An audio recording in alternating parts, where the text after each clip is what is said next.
Yo, Knicks Real Talk. Let's get it. Time for divine shot, KJ events. This real talk's the brand. You understand how we do, my man. I'm on that Friday night Nick shit, dripping in Nick shit. Up in the world, most famous arena with the click. That's the conglomerate. The Knicks real talk, the real prominent. I'm a bit like the Omicron variants, I'm dominant. Paying homage to the cats in the chat. That's where it's at. Cause I'm hearing that. You don't care for hyperbole, you straight facts. We interact with the mob, the gods. Up in the pod, the squad, the side. My entourage be on the job, my energy. 50 tripping and 10 boots. As they cook my game plan, let my brand for loot and pursuit. Going hard like the New York City gritty committee. Cause that the Knicks we know is pretty, but we all stay giddy. But we embrace the fan base like the late Anthony Mace. We create the logo when there's hair space that appear like square space. Staring down on the Chase Bridge, look at that Knicks City drip. And City Jackson's on the court, looking pretty legit. I stay true to the orange and blue. I thought you knew, so here's a few bars to shine like stars divine the Mount Mars. Knicks real talk. Here we go, let's go. Knicks real talk right here. I'm representing Knicks real talk. right here. Let's get it. Here we go, let's go. We here in the building. Knicks real talk. Let's get it. Here we go, let's go. Yeah, for real. Yes, sir. Knicks real talk. We here. Here we go, in the let's go. building. Let's get it. Let's get it. Yeah, for real. Yes, sir. Let's get it.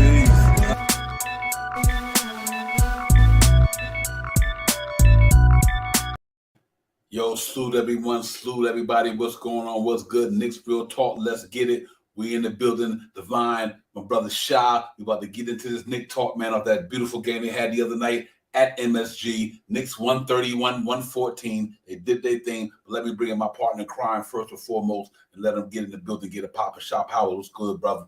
Salute to you, Divine. Salute to the chat. Yes, sir. Let's get it. Yeah. Knicks Real Talk. Let's get it in the building tonight, man. On break, coming off that good game we had the other night, man. A lot to talk about, a lot to get into. What a phenomenal game by the Knicks the other night, man. They went out there and but all facets of their game to the table. They was on the defense thing. They were doing their thing. They was getting it popping on the offense. What's popping? Obi Toppin. Listen, I got the Knicks promo. I got the Knicks Real Talk promo in the building with Divine. And the last bar of that promo, you're gonna see what I was talking about. It's the OG without the Ananobi, man. You know me. You know the show be popping, hopping like Toppin in the garden. That's Obi. That's what it is right now. You know, Toppin, man. He had it going on last night in the garden, man. Obi Toppin, salute to you, man. He was in there, man. Jalen, Brunson, RJ Barrett, Shaw Powell. It just lied. It's fun to be. It's only preseason, but still, it's fun to be a Knick right now because the optimism reigns through Knicks Real Talk. It's definitely raining through the Knicks right now. Yeah, of course, Divine, man. Things went well last night. We got some pros and cons that was going on last night. I mean, a whole lot of pros, man. You just seen how togetherness can really work for a team, man. And what the team did for each other made everybody a little bit better. You know, everybody looking in the plus side of things. And once again, this is a preseason game. Hold on one second. Yeah, real talk. I'm here. I'm back. It is a preseason game, and it's things have to be worked out. But they did operate yesterday with a more of a one-on-one type of game yesterday, and they just played a great game, man. They played team basketball, and it looked good. 131, man. When the last time you seen the Knicks do that? That's what I'm saying. Yes, sir. Yeah. Overall, you know what? Like, hey, it's Knicks Real Talk. It's the post game recap. And recapping because they had it popping up in there, man. You know, like I said, this Knicks Real Talk is the Optimism channel. And the reason why we Optimism because we deal with facts, no hyperbole. And like we said last night in the pregame, the Knicks, I knew this was going to happen last night. The Knicks defense is there, ladies and gentlemen. The Knicks defense is there. Their offense with a point guard, a proven point guard. The numbers don't lie. I'm loving what I'm seeing from these guys, man. I mean, they got me super amped up as a Knicks fan. Not only a Knicks fan, as a content creator, the Knicks got me giddy because I like this is not last year, so I'm happy about that. And we're gonna get into everything, man, because I've seen a lot of good things. You know what? And one of the most interesting things, Shaw Powell, that people probably don't think. You know what the best night of that whole game for me? Cam Reddish plus 15, and we only had 2 points. Facts. That was the most impressive thing of the night. This man only had 2 points, but he was a plus 15. You know why? He was getting on every other aspect of the game and every other aspect of the court. He was doing his thing on the offense, the stealing, the defense, everything. So even though he only had 2 points, that was an impressive a minute for me from Cam Reddish, 22 minutes, but he was plus, and that's what it's about. Plus 15, second highest to RJ Barrett in that whole game, because the things he was doing outside of scoring, he had it going. So that, and I think Tom Thibodeau recognized that's a good thing too. So we're gonna get into that down the line, everybody. Don't let me get out of order, but it's the post game recap, man. I like what I seen last night. We get into the numbers and the highlights. We break all that down, Shop Powers, but a lot of good things we still need to work on. And I agree to 100%. Some things we need to still work on, but for the most part, the positives outweigh the negatives by a long shot. You know what I mean? I really believe that. I do believe this Knicks team is what I thought they was gonna be. I was like, listen, Obi Toppin, Emmanuel quickly. If them guys pop and Cam Reddish give us some quality minutes, the Knicks they're not a playing team, they're a playoff team. They're just a playoff team and I like what Tom Thibodeau said about Cam Reddish in his post game news conference, because I do believe that the things he was doing outside of scoring, Tom Thibodeau was happy with.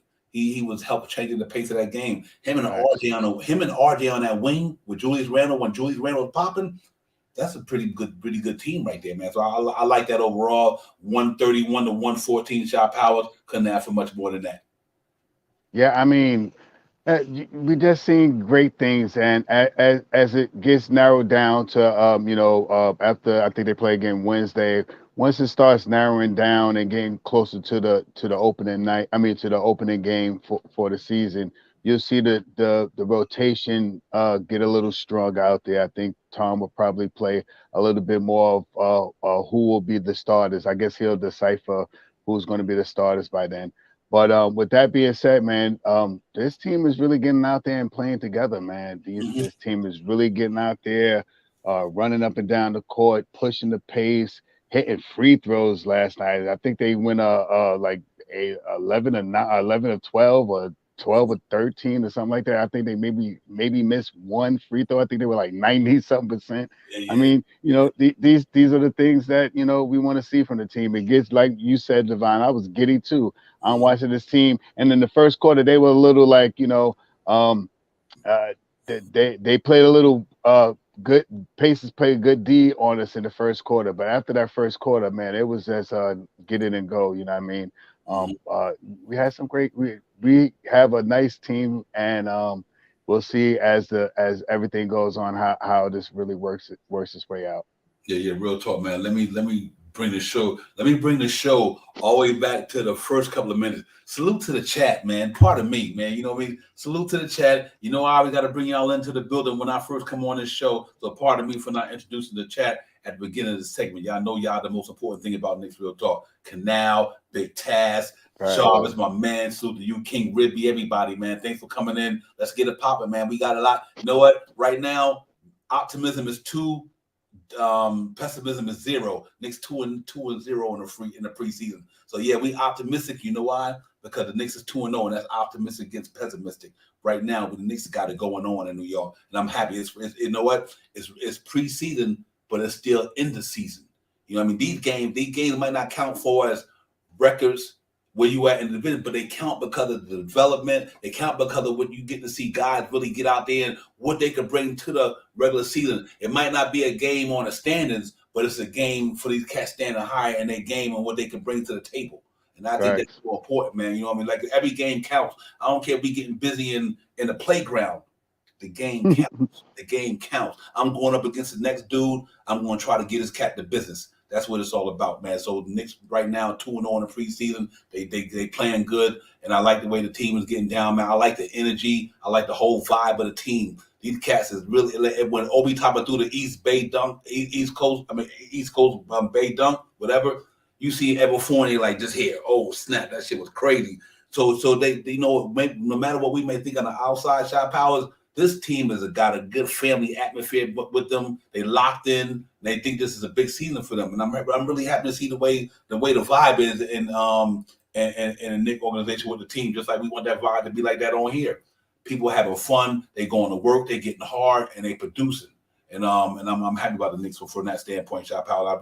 So far, it's been a good off season going into regular preseason for us. We had a pretty decent. We signed the most one point guard who we haven't had in years. You know what I mean? We got guys healthy. We got guys in shape. You know what I mean? So it was been a good offseason.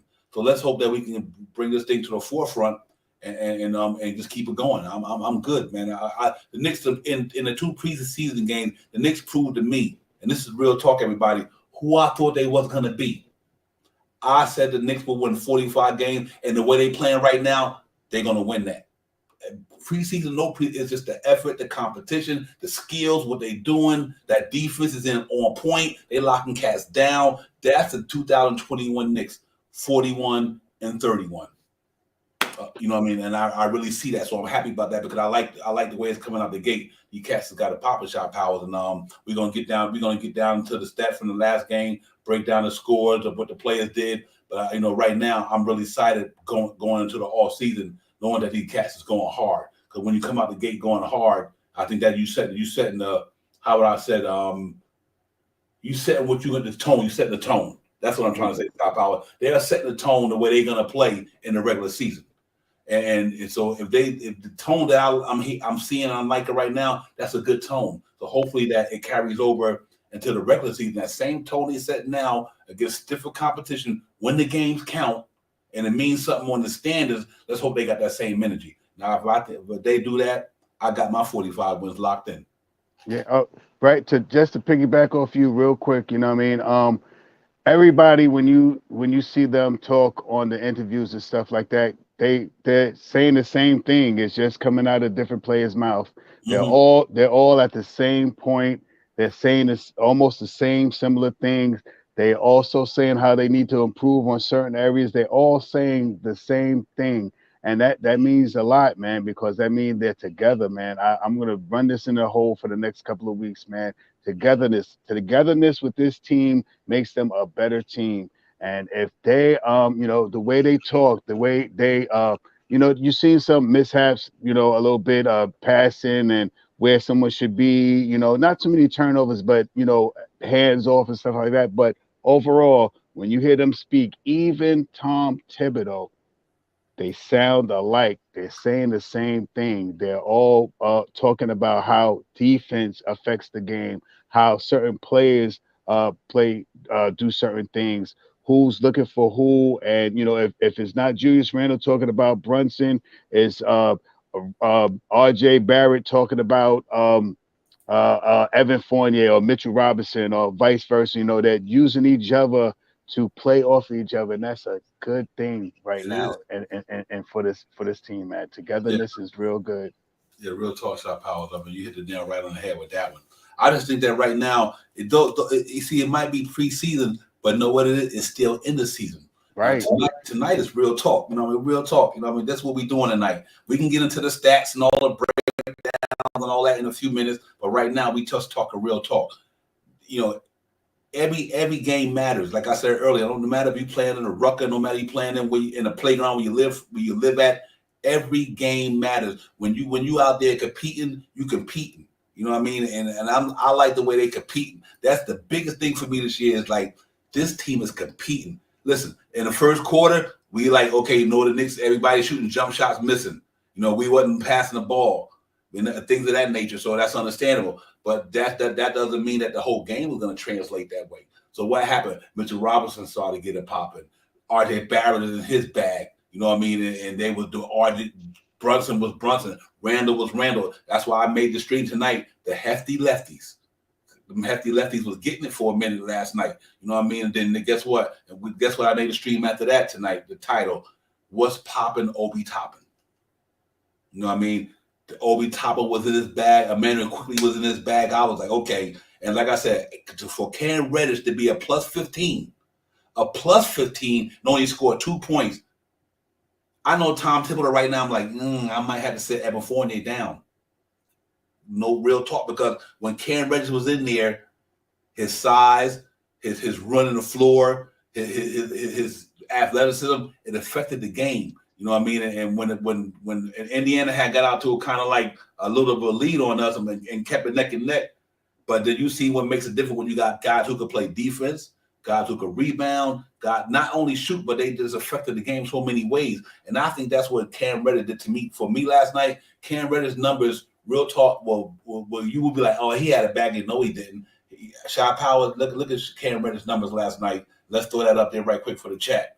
Because I think that's important and when we analyze all these players that we critique their game. Julius Randle, 22 minutes, 4 for 11, 1 for 7. He was a +7. 7 rebounds, 4 assists. That's what makes Julius Randle so effective because even though he only had 4 from 11, which is not bad, that's still a decent field goal percentage.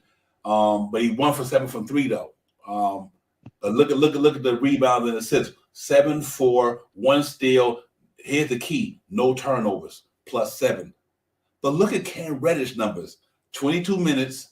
He didn't shoot good from the floor, but guess what he did? He affected the game in every other way. He had 5 defense. He had nine rebounds last. No, not 9. Excuse me. 2 rebounds, 2 assists.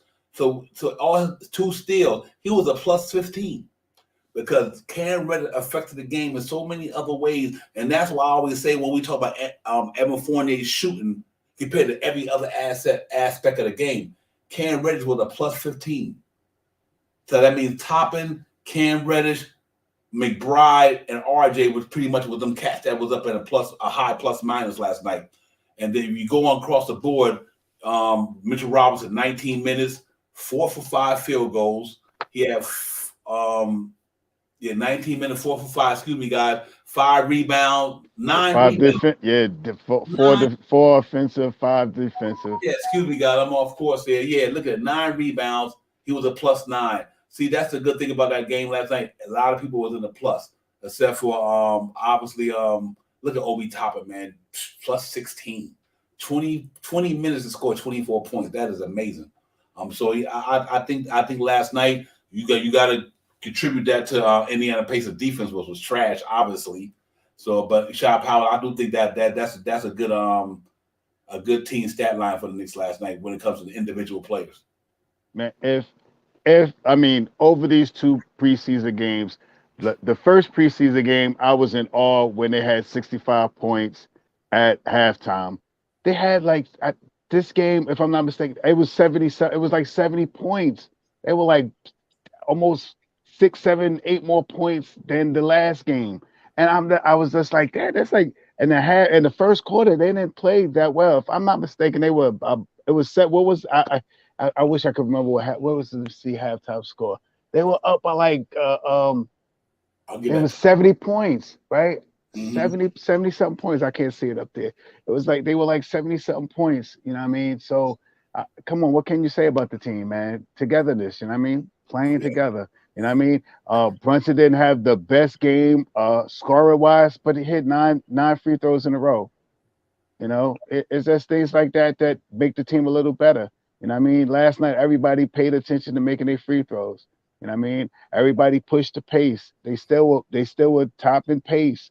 You know what I mean? They had and the assists were pretty good too. So what can you say, man? I mean, if this continues to go the way it's going now, even to a certain degree, they were 40-something% from the threes. They were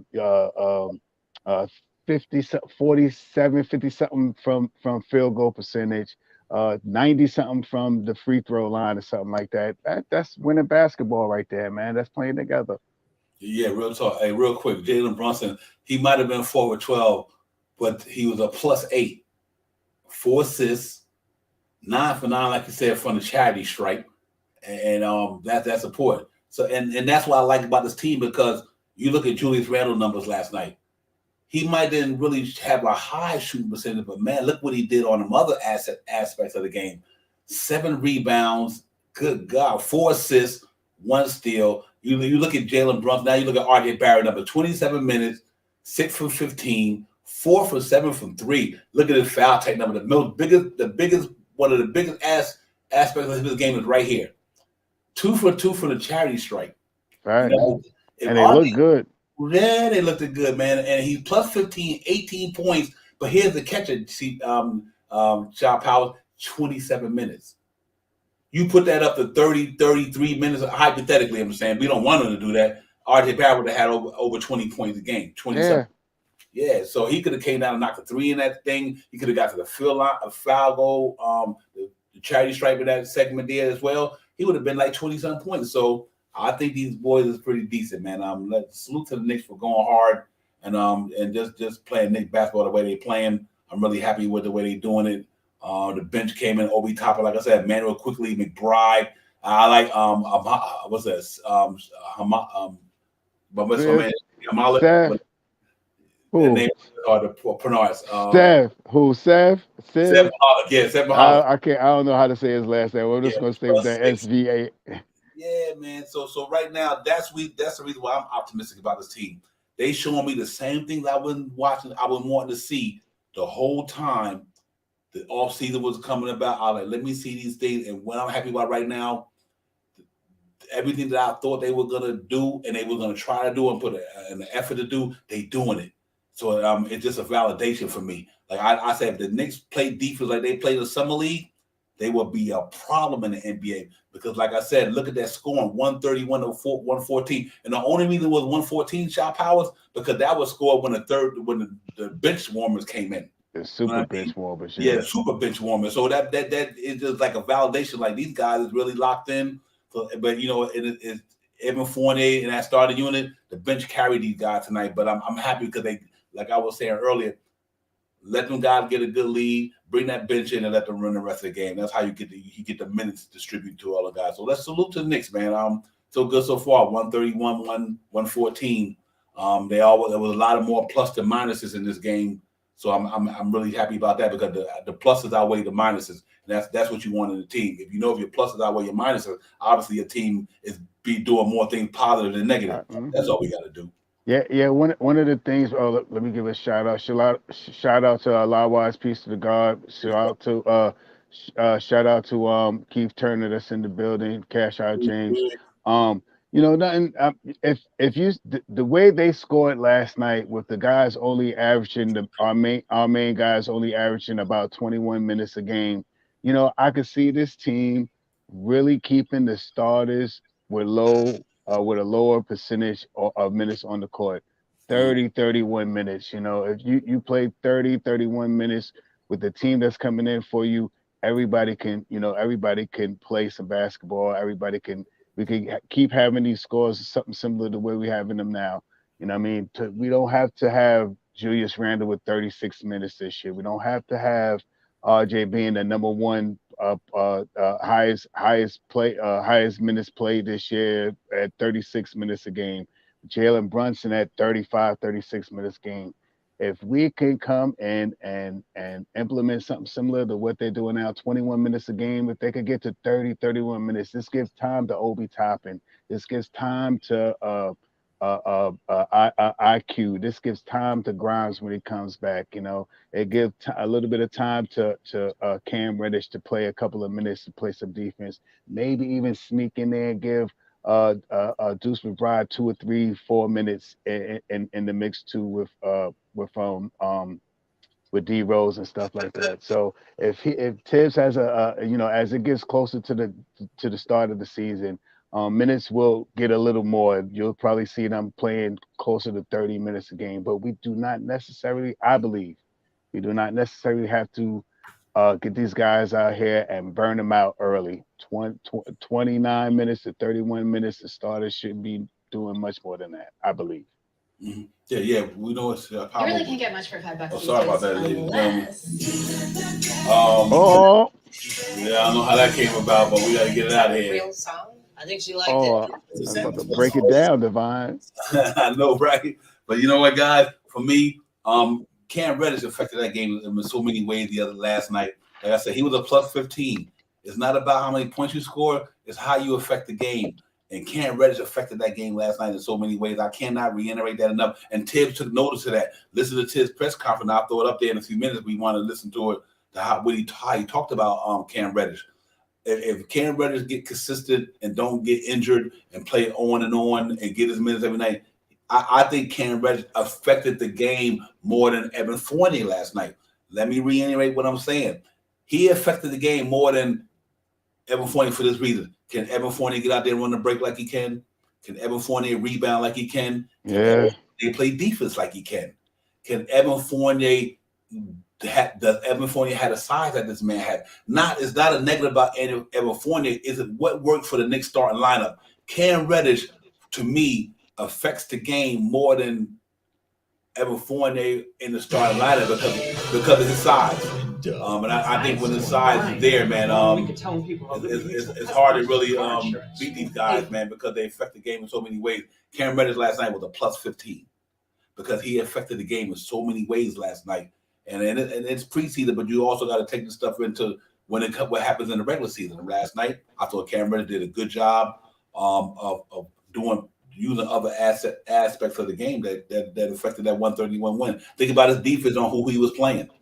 Them cats couldn't get a Poppin last night. Duarte and Buddy Hills had a 6'8" dude on them because Cam Reddish started at the 2 guard last night.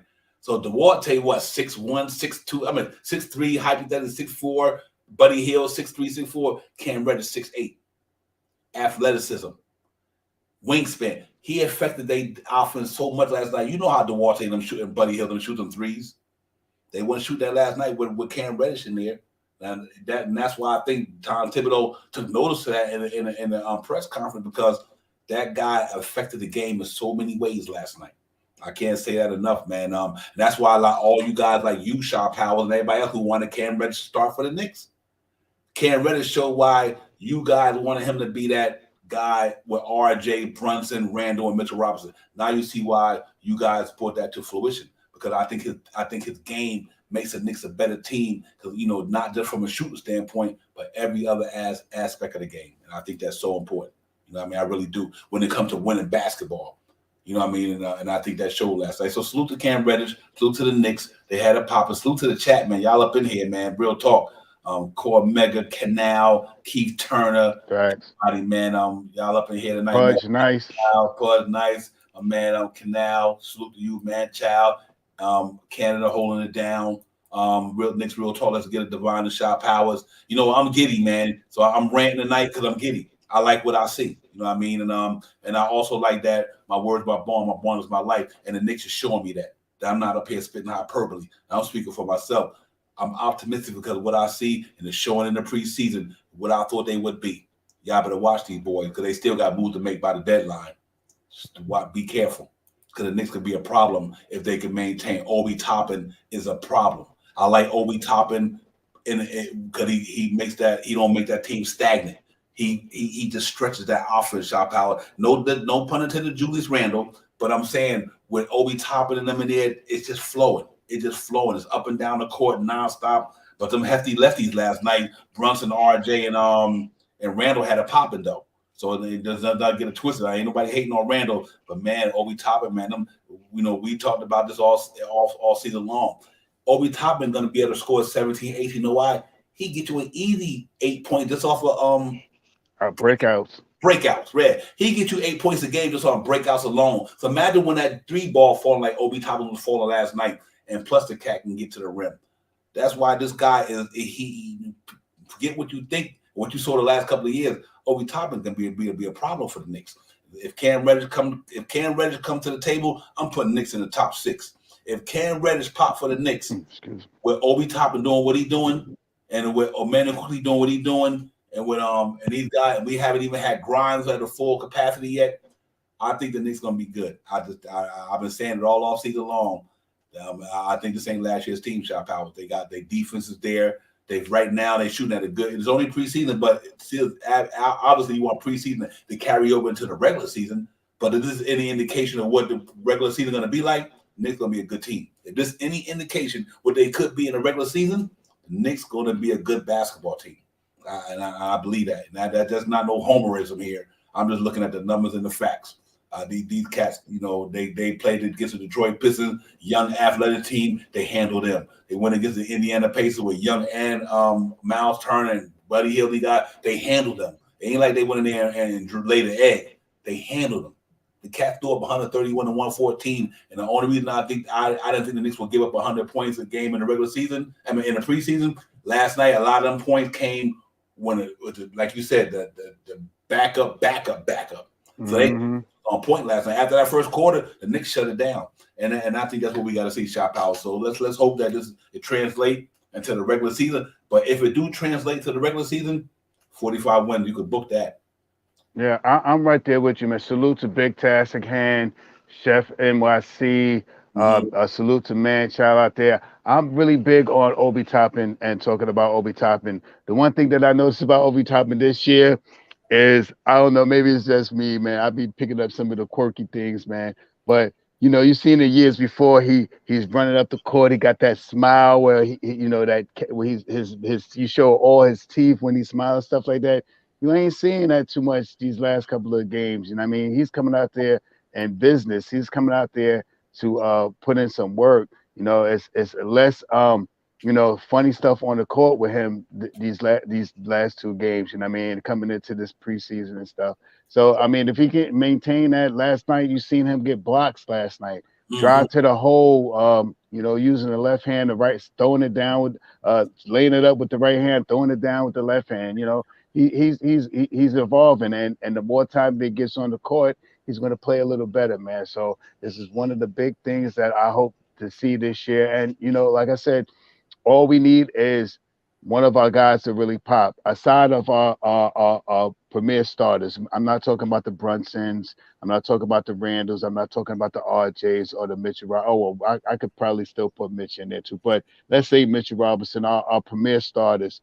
If we could get someone like a Obi Toppin to pop, if we could get somebody like a Derrick Rose to pop, if we could get somebody like IQ to pop, if these guys, to really bring us over the top, especially with our second unit. If we could get, averaging 18 points from our starters, let's say hypothetically, and maybe 14 points from our second unit, we win it almost every night. I mean, I'm laying it out kind of thick there, but if these things happen and stuff like that, we're gonna be a better team. And Obi Toppin, that breakout block, that block shot that he got to get that between the leg throw down that he loves to do now is exciting. No smiling. He even gave the guy a little attitude. He gave him that finger point and the head nod, came down, pumped his hands like, you know what I mean? He didn't smile too much. He was like, so it looked real good, man. And there's more to come.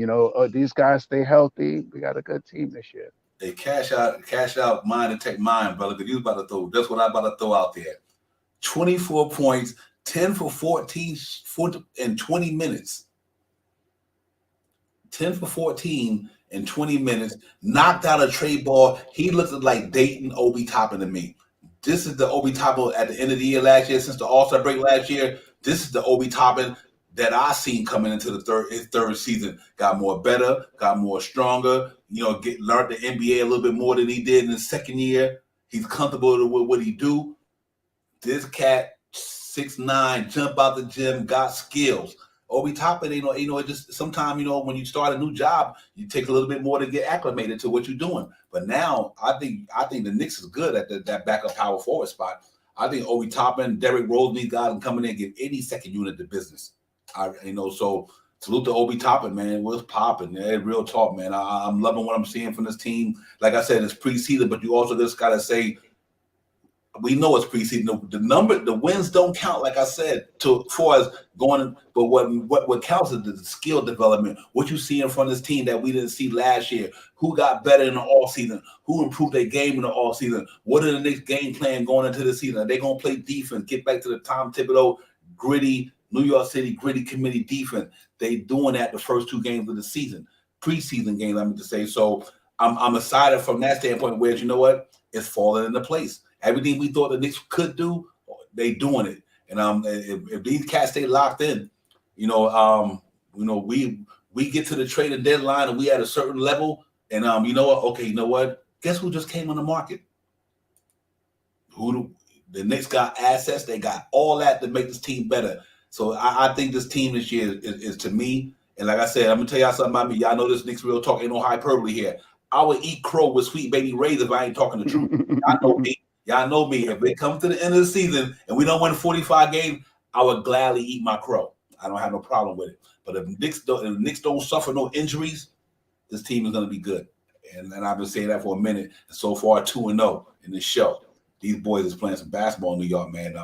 So salute to them, man. Salute to the chat. That's where it's at. You cats is popping up in there. Y'all got all this info dropping. Keep it going. I'll salute to the God of our wives. And our wives, listen, you hit the nail right on the head. Free throws. And look what they shooting in the preseason. If the Knicks shoot 70%, over 73%, it's different. That's what I'm saying. It's different. We shot 61% last year, won 37 games, like me and Shaw Powell be speaking. We shot 67% last year from the charity stripe and won 37 games. If we shoot anywhere from 73 to 75, you can put some more wins on that. So I'm super optimistic about it. But for the game last night, what I like to see, I like the energy. I like the way these cats are getting down. Deuce and Bry, all these guys, man, they all pluses last night. Tom Thibodeau got these cats locked in, and and I'm happy to see that, Shaw Powell. I think if they continue this trend, I think if the Knicks continue this trend, we'll be all right. That's real talk. Yeah, man. I mean, what can you say, man? Two games in the books. They're looking better. They're looking better. The way that they're getting out there, they're playing together, man. Salute to Jay Boogie. Big salute out to you, Jay Boogie. Salute Paris Duggar. They're just looking real good. Keith Turner, salute.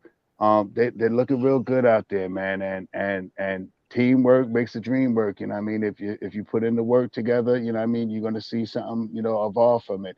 And what these guys are looking like now they're looking like they're ready to play some basketball. And that is a very big salute again to Paris Duggar. That is a very big point that he made out there. With him being out there last night, being a plus player out there last night, it doesn't always have to. You don't always have to have 30 points. You can have 30 points and still be a negative player if you gave up 29 points. So he came out there, he played defense. He did. He shut him down. You didn't hear anything. I do have to give one big salute out to one of the Pacers, and the reason why I'm putting it out there because I wanted us to pick him up. Salute to my man Big Ben, man. He came out there and played some basketball last night. That young guy. I think he had around 20-something points, 25 points. A couple of and ones and stuff like that. He looked real good out there last night. But other than that, he could kick rocks too. Yeah. Real talk. Yeah, you good point there. Ben Matthew, you know how we wanted him, but yeah. NYC is in the building, man. I'm telling you, the New York Knicks, man, this ain't no hyperbole. This looked like that 2021-22 team that won 41 games. That's what it looked like to me. I think that's what it really boiled down to me is that this looks like that team that won 41 and 31. That's what it looks like to me. So I'm hoping that they continue to grind and keep doing their thing, man, and it works out well. And I'm gonna open up the panel. I just threw the stream in there for whoever want to get on. We're gonna go to some highlights from the other night's game, to refresh your memory. Then we get back at it, man. Knicks will talk. Divine, Shaw Powers. Let's get it. We in the building, man. On this beautiful Saturday night. Knicks got a good victory the other night, man. So I can't say more. I'm excited. But let's go ahead and get into some Knicks highlights from the other night because them cats were doing their thing the other night. So I'm super excited about that. We can get that popping, man. Real talk. So just bear with me for a minute. Let's get these cats up on the screen, man, and let the Knicks do their thing. Here we go. Highlight from the other night. Knicks Indiana Pacers. Knicks 131 and 114. A lot of good positive things went on last night. Let's get it, man. Let's look at some highlights from the other night. Real talk.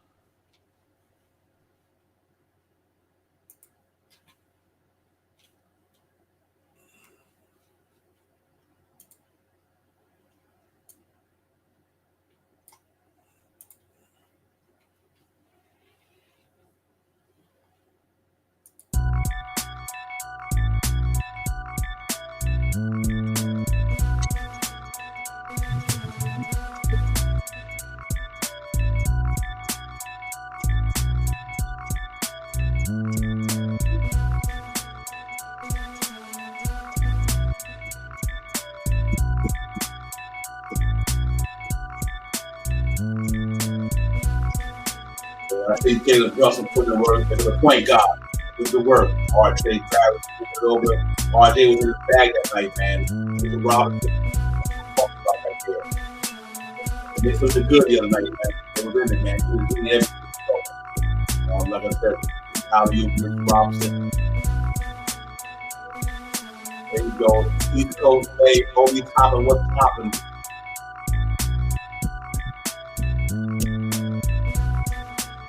Yeah, buddy. Yes, sir. Block defense in. If you want to see from him, I think he should have 2 blocks a game with that athleticism. No smile. No smile. Yes, sir. Keep showing that. That's what it is in the regular. Overall, look at these guys hustle, man. This is the way this team is playing. Another one. 8 points. He got power off of just breakout back. You know what I mean? But he can have a 17 in this league. He keeps doing that. That was 8 right there. Just break down on the fast break.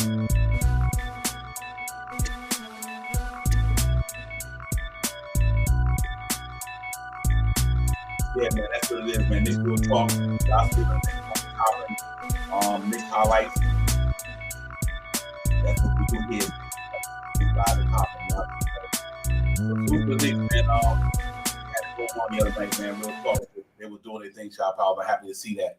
I can't say enough that I'm giddy. I'm giddy right now, man. You know me, I'm a diehard since the 70s. And you know, when you watch a basketball so long, man, and then you see a certain type of thing that you see, you're like, man, this is different. You know, and I just think it's different right now from the way they come together and playing with all that cohesion, camaraderie, and all that.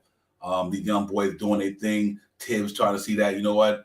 You got to give Obi Toppin them 25 minutes, like I said early on in the summer league. We were talking about Obi Toppin got to get 25 minutes. He can't play 17 minutes. His skill set don't require him to play 17 minutes.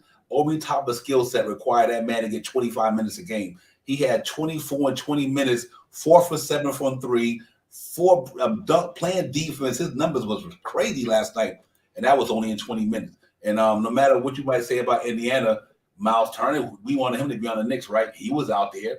You know what I mean? Buddy Hield, we wanted him to be a Knick. He was out there. You know, we talk about the Duarte and all these guys, and Obi Toppin still dropped 24 on the Cats, and the numbers across the board was crazy. So the Knicks got, you know, I think him backing up Julius Randle right now is a good problem for the Knicks. Shot Powers. Yeah, I mean, just look at what he did, man. You know, whenever he scored those points, first quarter or fourth quarter, he was out there playing defense. He was out there striving to go to the hole. He was opening himself up for 3-point shots. He got hot, hitting the threes. He started laying the ball up. He started going crazy with the dunks. I mean, you know, what can you say about him? I mean, there's a lot of players that came out there last night. That was even Swev. He came out there, and I thought it was Evan Fournier for a second the way he was shooting the shot, and he came out there and he did some things. You know what I mean? So I mean, we got a couple of players on here that you know. Not all. We're not going to have all of these guys here. So as the time goes on, I believe Wednesday night game you'll probably see you know, more players getting around 25 to 27 minutes. You know, more of our starters to you know shave down some of the minutes and stuff like that. But we still have a chance to see a lot of the players that we want to see and get quality minutes. The IQs, the Obi Toppins. You know, the Cam Reddishes, you know, we still got some time that we could spend giving these guys some minutes. So the big thing Thibodeau has to really define, he's going to probably define the rotational schemes and stuff like that. So this is the time to see what's going on, man. Two great games that we had already. And if we continue to play the way we're playing right now, you know, majority of the season, stuff like that, there's no way. Like I said, I believe at least, and I'll say this again, at least 42 wins from this team. At least 5, and I'm being real, like, you know, my high point is around 47, but at least 5 more games, I believe, if this team still you know, triculate the way they're playing right now. If they're playing anything like they're playing like this, at least bare minimum, we're gonna have 42 wins, man. I think the way they're playing now, I see it going more like you say, 45 to 47 wins, you know. Yeah, real talk. You know, let me ask you a question. Think about this here too. If the Knicks play with the pace, and this is what people got to understand too, how many teams in the league, when I'm talking about the Nets, I'm talking about the Sixers, do you think Joel Embiid can run with Mitchell Robinson down the floor? Do you think James Harden could run down the floor with an R.J. Barrett or Jalen Brunson? Can they keep up that same pace against these cats? I don't think so. I don't think they could do it. So to me, if the Knicks continue to push the pace this year and off the rebounds that push the ball, KD and all these cats not running up and down the floor like that. So you got to kind of match their weaks and their strengths and weaknesses. KD, Kyrie, whether it's Joe Harris, they ain't running up and down the floor. So what the Knicks need to do is do what they've been doing. Outrun these cats. The average center in the NBA is not running Mitchell Robinson up and down the floor. So, if the Knicks don't get stagnant this year, soon as they get that ball off that defense rebound, bounce. Just bounce. KD them not running up and down the floor like that. KD is not running with a Julius Randle. You know what I mean? Come on, let's be serious. Let's look at all these two things in totality. They are not running with these cats. And so if the Knicks change their pace up and keep running that pace, think how many teams in the league who got all these older superstars is not going to keep up with the Knicks. I don't think they will. And I'm just looking at it because of the style of play and the age. KD, 30-something years old. You think he's going to run down the floor with 27 Julius Randle, 20-year-old Julius Randle, or up and down the court with pace? I don't think so. So if them easy bucks continue, I think the Knicks would be a better team. And then and I think R.J. Barrett with that young 21-year-old cat, 22-year-old cat who got a lot of athleticism and got energy. So when them small forwards in the league, do you think they're going to run up and down the court with R.J. Barrett on a fast break? If Mitchell Robinson or anybody snatch that ball off the rim, name the average small forward in the NBA is not run up and down the court with that R.J. Barrett. They older and they not. So to me, if the Knicks continue to push the pace like they're doing in preseason, this is all about pace. What we looking at? This is all about pace. Jalen Brunson is not Alex Burks. Pace. You know what I mean? You got whoever you got at the two. If it's not Fournier, whether it's Grimes or Cam Reddish, they running with pace. And and I think that what makes the Knicks different to me. They running with pace, and I think if they keep that pace up and play defense, we good to go. So I mean, and the numbers don't lie. I like revealing the numbers. I'm not here with the feelings and emotions. This is Knicks real talk. I deal with numbers. The numbers say the Knicks is doing that, and that's what it is. So forget about all that other stuff. The feelings and emotions. The Knicks, the way they playing right now, they playing. The numbers don't lie. They don't. So no matter who you out there with, not saying they're gonna win every game, but what I'm saying is the numbers that they're doing right now, they don't lie. The Knicks is 2-0 for a reason, because they playing the way we thought they could play, like they played in 2021 when they won 41 games. It's the same way the Knicks was playing, just like they playing now. So that's, to me, they got back to what they got back to the basics, and it's showing in the stat line. 2-0. They scored over 112, 12 points a game, and their defense is holding it down. That's to me, that's the ingredient for a winning team. No matter what team, and not only the Knicks, no matter what team you are, you playing good defense and you scoring, that's a recipe for winning. And right now the Knicks are doing the shot power. So I'm happy about the preseason right now. And I hope it just translates into the regular season. If they do, we're gonna be a pretty good team. Yeah, man. One of the big things, man, like I always say, man, pace, man. If these guys continue to do what they're doing with these breakout, running out on the court, and one thing that I enjoyed watching yesterday too, out of Mitchell Robinson, like nine rebounds. He was putting a body on people to command. If he wasn't getting the rebound, Julius Randle was getting the rebound. You know what I mean? And that he was boxing people out, grabbing the rebound, and he kind of has a good eye, because when he grabs the rebound, he looks to move the ball. He looks to get the ball and get the ball out. You know what I mean? Get it to somebody so they could push the ball up the court. And what more can you say about what Julius Randle? What Mitchell Robinson has done this year. These guys are looking together, man. These guys are looking to play together. And 5 defensive rebounds and 4 offensive rebounds, with Julius Randle getting 7 defensive rebounds. That's made. I think it was 5. I think it's 5 or 6 defensive and 1 offense. I think he got at least 1 offensive rebound. So that's a chemistry right there of being shutting shutting the team down. You know what I mean? One shot, get the ball, and let's get it going. You know what I mean? Push that pace. And what more can you say about the team, man? If like like we talked about, if this thing continues, it's going to be a real energetic team this year, man. I'm looking forward to see the Knicks play anybody this year. Yeah, real talk, Sharp Power. Like I said, it's not about the wins and losses for me in the preseason. You could go 0-4 in the preseason and wind up winning 60 games in the regular season. Yeah, It's facts. not about the wins and losses to me in the preseason. What it's about is the way they play. That's what it's about to me. Because the Knicks could have lost both of these games. And I still feel like this team going to be good because of what I'm seeing and the way they playing. This team is really locked in. They got a chip on their shoulder. It seems like. Listen. Anytime Obi Toppin had 4 breakaway dunks when the Indiana Pacers wasn't even near him. So that lets you know we got more effort than you got. We playing. It wasn't about the competition. The Knicks is playing with more effort than they were playing last night with Indiana. Indiana, that first quarter, they played with a lot of effort. But once they played with all that effort and couldn't take a lead from the Knicks or couldn't handle them, the Knicks went on their mission. That's when they went on the mission. Okay, you know what, guys? Y'all can't mess with us. And that's what Obi Toppin and Emmanuel Quickly and R.J. Barrett was in his bag. Jalen Brunson was doing what he do. Julius Randle was doing what he do. All of them. And so I think that team showed me what they can be, and I'm excited, man. I think, like I said, I think the Knicks, I'm going to book it. I think they win 45 games or more because I just think they playing the way other teams is not playing. I mean, I'm just saying this, man. They're pushing the pace. They're looking for each other. The ball is moving. It's not staying stagnant. This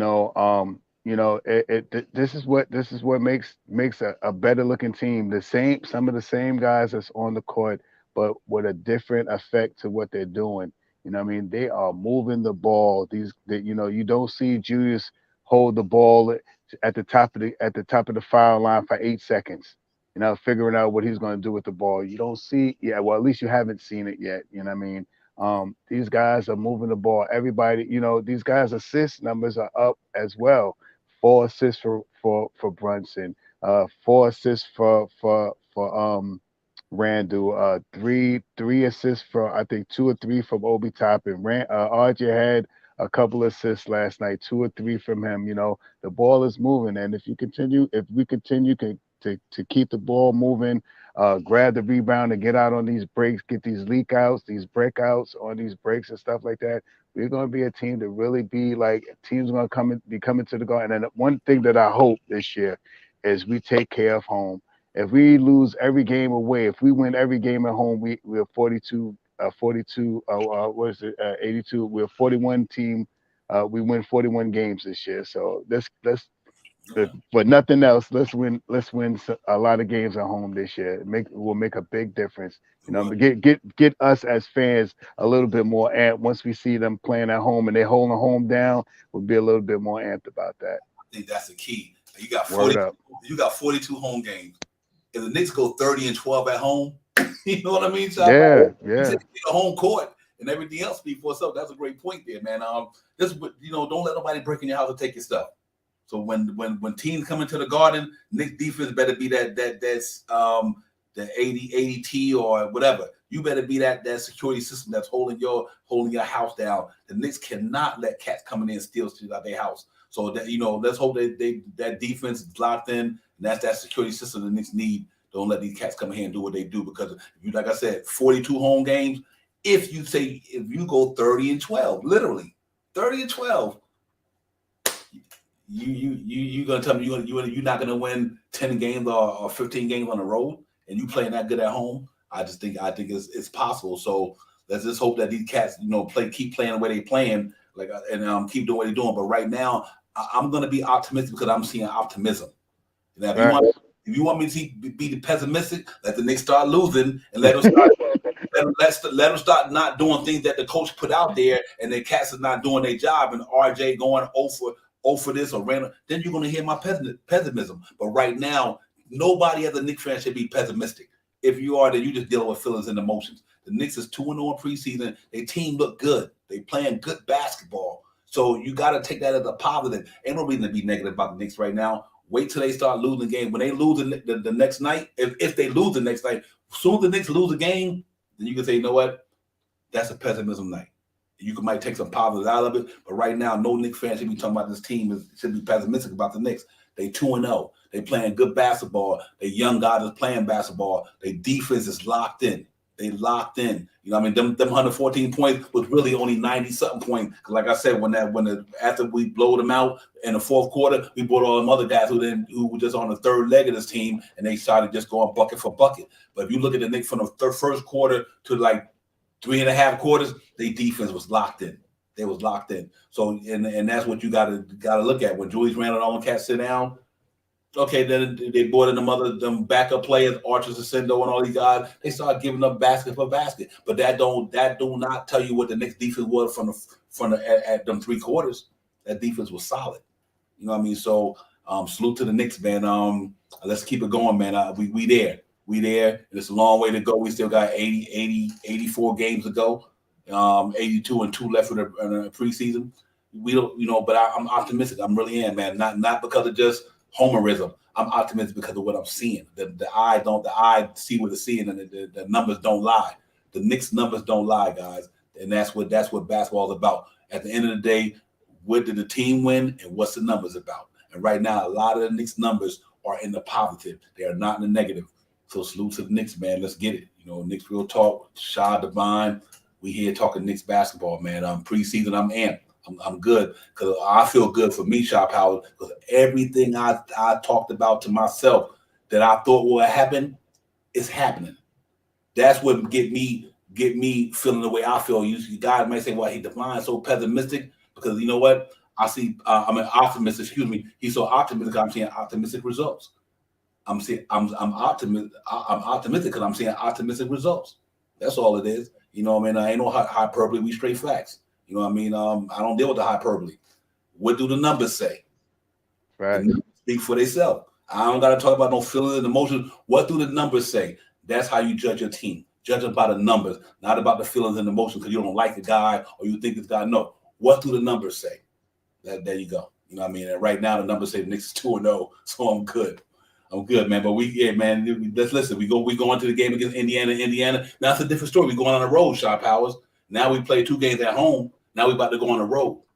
Now let's see how that vibe changed when we go into Indiana. We don't have that home crowd behind us. That energy from the Madison Square Garden might not be there when we go in Indiana. Obviously, it's not going to be there. But Knicks fans is all over the place. But let's see how the team respond on the road this year. Now here go the next test for the Knicks. We know how they're playing at home right now. Let's see how they respond next week on the road.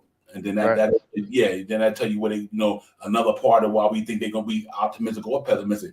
How the Knicks going to play in Indiana on the road? I got a feeling we beat y'all by 20-something at home. We beat y'all by 10 on the road. Period. I mean, salute to J Dub, salute to Francisco. Also, big shout outs to Sim up in here, nothing but Knicks. If you don't know, you better ask somebody. You know what I mean? And the next game is going to be another big game, man, and it gets to see what different schemes. Salute to Sherwin. What better schemes that they're going to send out this game. The first game, it was more of a hot potato. Yesterday's game was more of a one-on-one with a wingman on your side. Let's see what the new scheme they'll have for this Wednesday night game coming up, man. Salute to East Blue Drew. It's so much stuff that Tibbs has to really throw out there right now to try to see what works. We may see Grimes Wednesday. You know what I mean? We may see Fournier Wednesday. So these are the things that they're going to bring in and see if we play better with them or did we play better without them. Something for us fans to talk about. I mean, the front office and Tom Thibodeau ain't gonna really talk about that, but right here on chats like this and how we get at it and stuff like that, we can decipher what we seen from Grimes and what we seen from Evan Fournier in the next game, and I believe both of them will probably play Wednesday night game. So I mean, if we stay consistent like we're doing now, pushing this pace, man, I'm going to run pace. All the 2 things that my main focus is going to be about is pace, and also togetherness. Togetherness and pace are going to win us at least 10 more games this year. Real talk. Salute to the man who always gave me my first opportunity to get on the live stream. Facts. Salute to my man, my brother Sim. Sim, you know how we get down, man. I ain't seen you in a minute, man, but you know I got mad love for you, my brother. So salute to you. Nothing but Knicks, the whole conglomerate down there. Yeah. Some good content. Y'all go to NBK all day. That's what it is around there. But he made a good point. A winning record at home, 500 in a row. We pretty much there. I said my with you 100%. A winning record on the road, 500 on the road. I mean, a winning record at home. Excuse me, a 500 on the road. We there. I think that it can be that. So I'm optimistic about that, man. But let's see, man. Like I said, it's only preseason, but still, you got to take all the things that's going to translate to the regular season. And a lot of the play I'm seeing, Obi Toppin in the third year got better year by year. He got better. You know what I mean? Manu quickly year by year going to his third year, he got better. We don't even have Grimes here yet. You know what I mean? So this team is pretty good. I mean, like I said, a lot of teams got a lot of superstars, but we got a whole team though. You go to some of these teams, you take away they best guys like that starting lineup. What happens to their bench is weak. Okay, but you know what? We got decent players in our starting lineup, and we got a good bench. So I think it all will equal out. We'll see how it go at the end of the road. But right now, I like what I'm seeing. I like Obi Toppin's his maturation. I like quickly the maturation. I like all he got. Deuce McBride, pesky, doing what he do. I like to see that as well. Mitchell Robinson coming into the regular season healthy, no injuries. Having a backup guy like Hartenstein when we didn't have that last year because of Nerlens Noel was injured for like 60 games. So it's a big difference to me. If Hartenstein can stay healthy and back up Mitchell Robinson, and Mitchell Robinson can stay healthy, and you got Jericho Simmons at that 3, at that 5, that's a lot spot there for the Knicks. One spot I'm not worried about is that 5 and that 1. I'm not worried about the Knicks team when it comes to the 5 and the 1. I don't think it's too many. I don't think it's a better tandem, not one individual player. I don't think it's a better tandem in the league than Jalen Brunson and Derrick Rose. I mean, you might have a better starting guard than the Knicks, but overall, that tandem of Derrick Rose and Jalen Brunson is legit because you got a guy who's been there for years and Derrick Rose who understands all the nuances of the NBA. There's nobody can come against Derrick Rose in the NBA and say, I'm going to school you. Dude, I've seen players way better than you. I done played against players way better than you. So Derrick Rose is not an issue when it comes to a backup point guard. It's not too many backup point guards in the league could do what Derrick Rose could do. Derrick Rose that went a bunch of creme de la creme shot powers. So then you add a guy like Jalen Brunson. So I think that 5 and that 1 is legit for the Knicks. With RJ there and Randall and all these guys, and can Reddish take that step, like I said, if Obi Toppin happen to take that step and play every player's efficient season, then I think this team is much better. No question about it.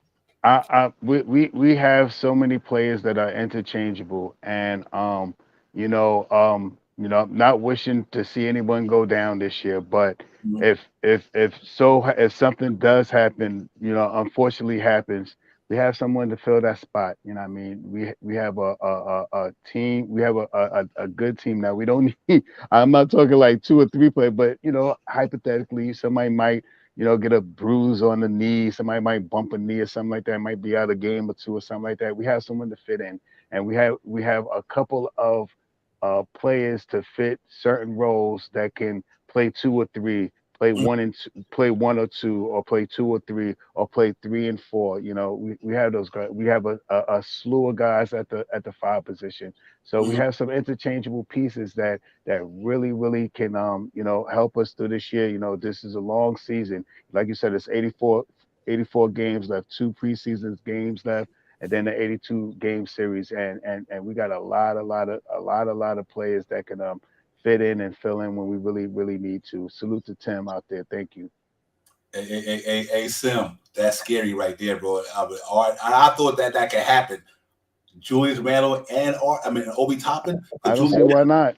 Yeah, Julius Randle lost enough weight, and he conditioned well enough to pretty much handle it. But like I said, LeBron and these guys, like, think about some of these guys at the small forward in the NBA. LeBron James, almost 6'8", 6'9", about 240. You know what I mean? So, hey, Sim, I've been cramming for that for the whole season. I think you put RJ back to the 2 and let Obi and Julius Randle rock. I think you got a good thing there. I really do, man. That's a lot of good offense there. So I would love to see them use that in the course of the season. But I've been cramming for that all year, man. Obi Toppin, this kid is a talent, dude.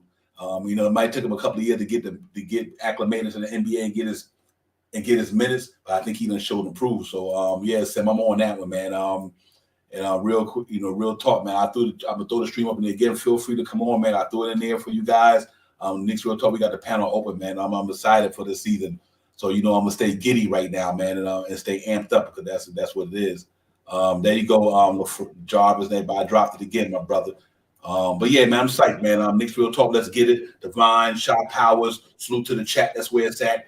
Everybody dropping mad jewels up in there. I'm happy about that, man. Y'all got it going up in that chat. Real talk. I'm gonna salute everybody where you streaming in from, man. We appreciate y'all. Real talk. Without y'all, ain't no Knicks Real Talk. Y'all already know. So but yeah, Shot Powers. It's a lot to be positive about, but we know the negative can sink in once the season starts. When we start going up against a competition, we actually know that's gonna happen. You know what I mean? We know that these guys, we're gonna be playing better teams, and it's gonna be for real. It's not gonna be just to get in shape or to get your system intact. Once you get in the regular season, the games mean a lot. But I do like what we bringing into the regular season so far, so I'm amped for that. My man Tim, salute to you. Thank you for coming in, Tim. Holla at me, my man. Salute to you, great kings on the panel. Salute to the chat.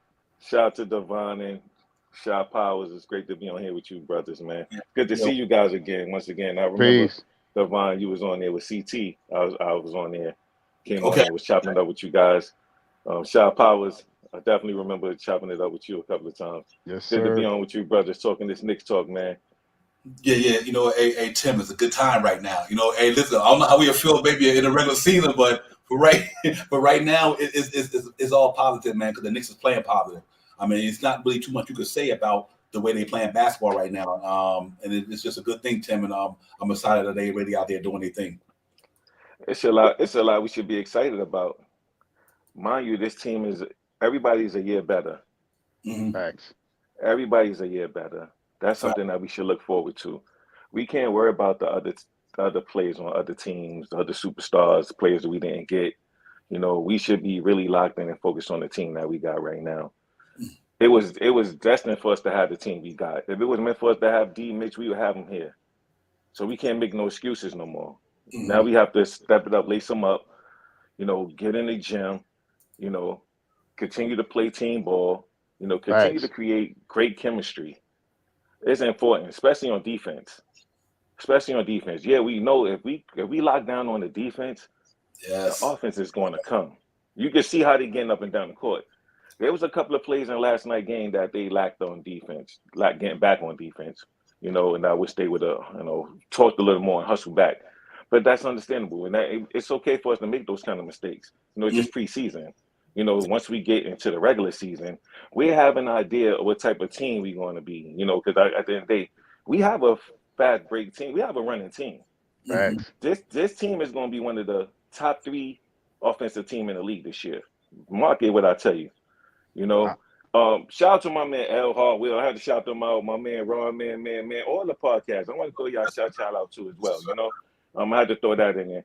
But I was saying this on Hartwell and them show as well, for the love of the game. If you haven't subscribed to their channel, definitely do so. The number 4. The number 4. If you haven't logged on to this show, Real Talk, please hit the like button, subscribe to the channel, hit the notification bell, let you know when Devon is coming on and Shot Powers is coming on. Yes, sir. This is great context right here. It's nothing like being able to talk about the team we love, and all the other podcasts, ain't no bigger fan base than the Knicks fan base. Let's keep it 100. We so passionate about our team. That's a blessing, man. So I just wanted to throw that out there. And like I said, man, if we could continue to play team chemistry, team defense, that's the main thing I'm really focused on this year is the defense. Them buying in on the defensive end. Facts. Because we see them boys can run. If you seen how they was running up and down they didn't look tired. Mitch didn't look tired. Everybody looks in shape. In great shape. And that's what's going to carry us a long way. And I'm going to mark it right now. I'm going to say it on this show. If I ain't say it on no show, I'm going to say it on this. This is going to be the first show I said it on. We could go rewind the tape. The Knicks going to win 50 games this year. See, I like that optimism, and I know it ain't. I know it's just not being a Nick Homer. You just gotta really take for what they really do. They look good. I believe we're going to shock I think we're going to shock the league this year. I really believe that. Facts. I really believe it's good to be the underdog. Sometimes it's good to play the underdog role. That's right. It's good. Less pressure. To have our backs against the wall. Yes. What else we could do? Go out there and ball, right? And let our game speak for itself. So that's truly a blessing. I'm excited, man. You know, I'm just glad to be up on here with you guys, man. Have an opportunity to talk this talk for a little bit. You know. Facts.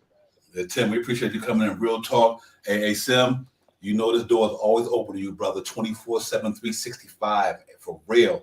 My brother Sim on the road right now. You know he coaching too. You know, coach be doing his thing. So coach be getting it popping, man. Sim, be careful out there, man. Be safe.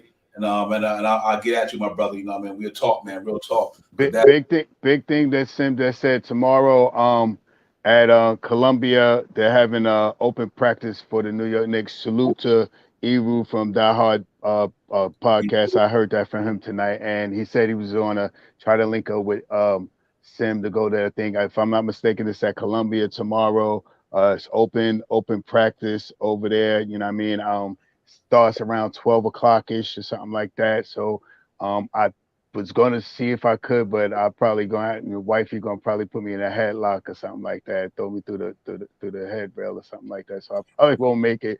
But tomorrow, if you're free and you in New York City, you want to see some Knicks practice basketball, that's where it's going to be at tomorrow around 12 o'clock. I think it's at Columbia College. I believe that's where it's at. Check it out. Yeah, real talk. Before I bring my man Jarvis in Louisiana, Slug in the building, like my man Tim said, salute to my man Project Nerd, salute to yes, sir, Heck. Hard Will, and yes, sir, Will. You know how we get down for the love of the game, for the love of the game. That's why we doing this right now, for the love of the game. That's why we doing it. So you just salute to my brothers down there, man. Y'all keep it popping down there, man.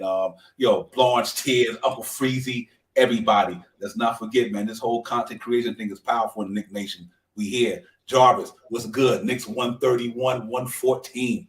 What do you think? Good time, good game. Yeah, yes, you know, I didn't think the Knicks was gonna score 31 points, but boy, I mean, that second quarter was crazy, man. 46 points in one quarter. For the Knicks, over 90 points for the second time in 2 games. The offense is clicking right now, man. And salute to Worldwide L, man, and for the Love of the Game podcast, man. Bros over there, man. They're doing some good stuff. Shout out to the bro, L. I see you, big bro. Yes, sir. Yeah, but I'm liking it, Devon. Look, man. Of course, it is not about an overreaction in the preseason. I get it's preseason.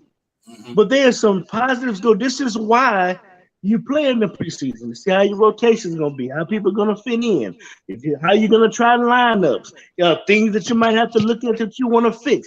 I like that everybody that interviews and that you talk to, that you hear talk after the game, nobody is satisfied with their efforts, though they're happy with the win. They're always talking about what they can do to improve, what they can do to get better.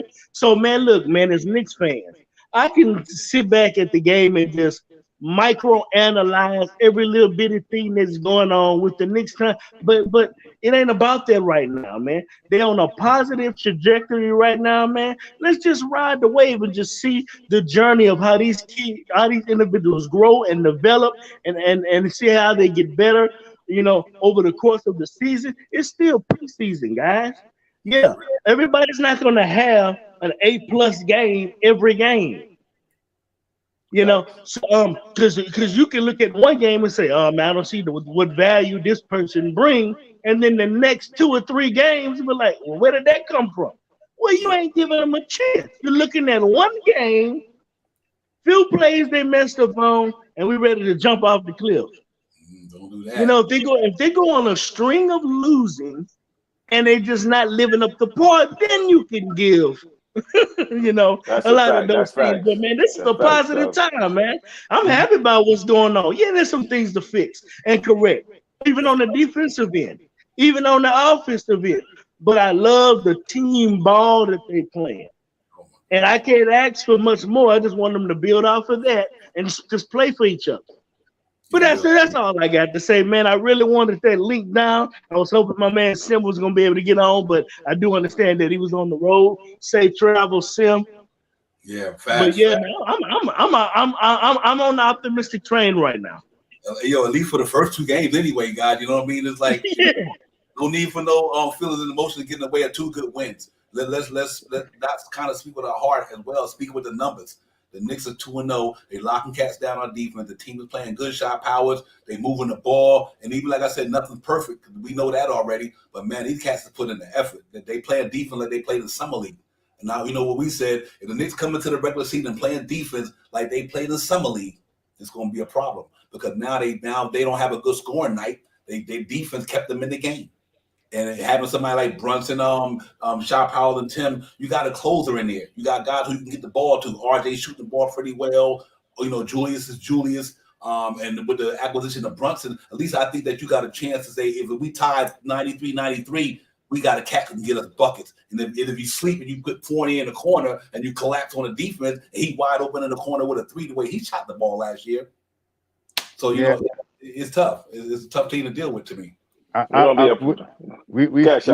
sorry. We doing all of this, and we're talking how they played yesterday and how they scored this 131 points, and we also got to take into consideration. I mean, this is just some funny stuff just to say, but Evan Fournier didn't play yesterday, and Quentin Grimes didn't play yesterday. Not taking away any players that played extra minutes yesterday or really balled out yesterday and stuff like that. But we also haven't had these 2 guys really touch the court. We really haven't seen what Evan Fournier and Quentin Grimes added to this team can do. You know, take away some of the triple bench warmers out and add Evan Fournier and Quentin Grimes into the mix too. So it makes a big difference, man. And I hope these guys really come in here on Wednesday, because we need to get them acclimated into the way this team is moving. You know, we need to see Fournier and what he can do and how he can affect the game. We need to see Quentin Grimes and see what he can, if he can shoot the lights out of the ball this year and get that hardcore defense out there on the court as well. So we had 2 games already, and we didn't have Quentin Grimes and barely played Evan Fournier. I'm excited. Hey Tim, real quick. What do you think about plus 15? Only scored 2 points, but you were plus 15 from Cam Reddish. That's huge to me. You know what I mean? That means you affected the game in so many ways and only scored 2 points, and you was a plus 15. And I think that goes to tell me that it's just not only about the scoring. What else can you do to affect the game to get wins? And I think Cam Reddish did that last night for me. That's what you call a team player. Sacrificing and taking one for the team. You know, that's the type of players we need on this team. You know, we know the last couple of years we didn't have those type of players. You know what I'm saying? And to see that he's committed on the defensive end, that's a dope thing to see. You know what I'm saying? Like, he ain't just thinking offense. He's thinking about affecting the game in other ways, rebounding. You know what I'm saying? Diving for the ball. You know, taking charges. You know, grabbing steals. Like, it's important. And that energy can rub off on the team. Seeing a player play like that can be contagious to the whole team. Facts. You know, the whole team can fall in line with playing like that as well. You know, sometimes that's all it takes is effort. Together. You know what I'm saying? That's it, and playing together, especially on the defensive end. That's what I said. You know, the defense. I'm more excited to see them play on the defensive end. Shout out to my man Pudge Nice. Salute, King. He mentioned Coach. Yes, Tibbs. Sir. I love the way he coached these first 2 preseason games. Mm-hmm. He took the timeouts. He took the timeouts at the right time when he saw the momentum changing. He called the timeout, and you see the Knicks didn't fall. They didn't crumble. They gathered their composure, and they got back after playing the way they're supposed to play. And that's a great thing to see. Last year, he was just calling timeout just to call timeout. Everybody seemed like they was out of sync. They wasn't no togetherness. Everybody was like all over the place. This year, you can see that everybody loved. You can see they having fun playing. They enjoy playing together. You can see it. You can see them laughing, joking, having fun. That's the Knicks team that we want to see. You know what I'm saying? Just to jump in real quick, you Mm. really seen that yesterday when Mhm. Obi Toppin did that between the leg dunk. You look if you look at the how bench. if you look at the bench, they were Uh-huh. all like they all had almost a similar look on their face, like, man, look at this guy here, Obi. You know what I mean? They all reacted the same. Everybody was up off the bench. Everybody was in order. Timeout came over. Everybody stood there for a couple of seconds. Then they came and approached them and stuff. It just looks good, man. And if we can continue to move this way forward, it's going to be a good team this year, man. I said all I want this year is us to be a good team. I want us to start to become a good team so we could be, again, perennial. I want us to be a good team, and that's the way it starts. We start as being a good team. Yeah, real talk. Go ahead, Tim. I apologize. I have a question for you guys. Yeah. Do you guys think that the Knicks team that we have right now is better than the teams we have for the last 2 years? Yes. No question. 100%. Most definitely better than the team we had last year, and can really, we made some improvements in this team from the team 2 years ago, that almighty 4th seed. Salute to State. Hey, Tim, you know why I say that? We did not have a point guard like Jalen Brunson the last couple of years. Think about it. We didn't have a point guard like Jalen Brunson. And Jarvis and Tim, that's a great point, man. I'm glad you brought that up, because I do think this team, and I've been saying it for a minute, is better than the last couple of years. Don't get me wrong. Reggie Bullock and Alfred Payton played their roles. They played them well. We didn't need that scoring for them. We just needed them to be defensive minded and Alfred Payton be bullied that he is, and let Bullock knock down the three. But I think Jarvis, the acquisition of Jalen Brunson, to me, now you can't double team Randall. You can't double team RJ. You know what I mean? And if Fournier or whoever might be in that 2-guard spot or on that perimeter, when they do double team somebody, wide open, whether it's Grimes or Fournier, that's a wide open. That's like a Joe Harris type of thing. You know what I mean? Like you look at the Nets, they got that Joe Harris type dude. Who you key on Kyrie or KD, and if Joe Harris open that corner, he's knocking that down. So that's Tim. I think this team is better than that for sure. Jarvis. I think the team 2 years ago, I think they might be still slightly better on the defensive end, but I believe this team overall is a better team than both teams. I got you. Facts. That's facts, though. That defense was tough, man. Woo! It was tough. And you know what? It doesn't mean that we can't get to that level. We just built it. It's just preseason just now. I want to see what happens as the season goes on. But I am so interested, Divine. I don't know about you guys. The first 2 games, good wins. I liked it. I'm excited, but I'm more excited about the road game coming up, because I want to see how the Knicks respond going to Indiana when you don't have the compass of the energy of Madison Square Garden, man, and feeding off each other in that atmosphere. So I want to see. That's why I really, really, really want to see what happens, man, when they go to Indiana. And did you see Miles Turner look on his face when Jalen Brunson was coming down? I guess he was wondering, how did he move me? Jalen Brunson can absorb contact good, and he finishes good in that paint, man. You know, look, man. I'll admit he wasn't my first choice, but he was a choice that I had no problem with coming in. Yeah. Facts. Yeah, hey, you had people that was negative, iffy, and but man, when I seen what this guy was doing in the playoffs last season, I'm like, man, hold up, man. My mindset is kind of changing about this guy a little bit, man. So if we can wonder about it, what was going on in certain aspects in the season, I'm sure I'll have a mindset changed about him with what I seen in the playoffs. So when we got him, I was happy. Yeah, real talk. You know what's interesting to me, Shop Howell, right quick, speaking of Jalen Brunson, this cat come from a basketball culture. You know what I mean? Yes, he do. He literally come from his father played for the New York Knicks. You know what I mean? He played under Jay Wright at Villanova, 2 national championships. This dude is a natural born winner. Forget all of the 30 points a game. I don't care about how many points you can score. Can you win a basketball game? It ain't about how many points you score, how many rebounds. Can you affect winning? Jalen Brunson affects winning. You You know what I mean? The cat won on every level. High school, college. It went to the Western Conference Finals last year. Now he about to bring that same winning attitude. Not the scoring, not the points, the winning attitude. To the New York Knicks. I think Jalen Brunson you couldn't have picked a better point guard for us. And he got game though. And that's on top of that, he got game shot powers. And that's what I'm excited about. He got game, but he's also a winner. And I think that makes the Knicks way better than Alex Burks, Kemba Walker, and Deuce McBride last year. Way better. I think an underestimated. I'm sorry, Sean. I think an underestimated thing that is not recognized as much about Brunson too. That's a tough kid, man.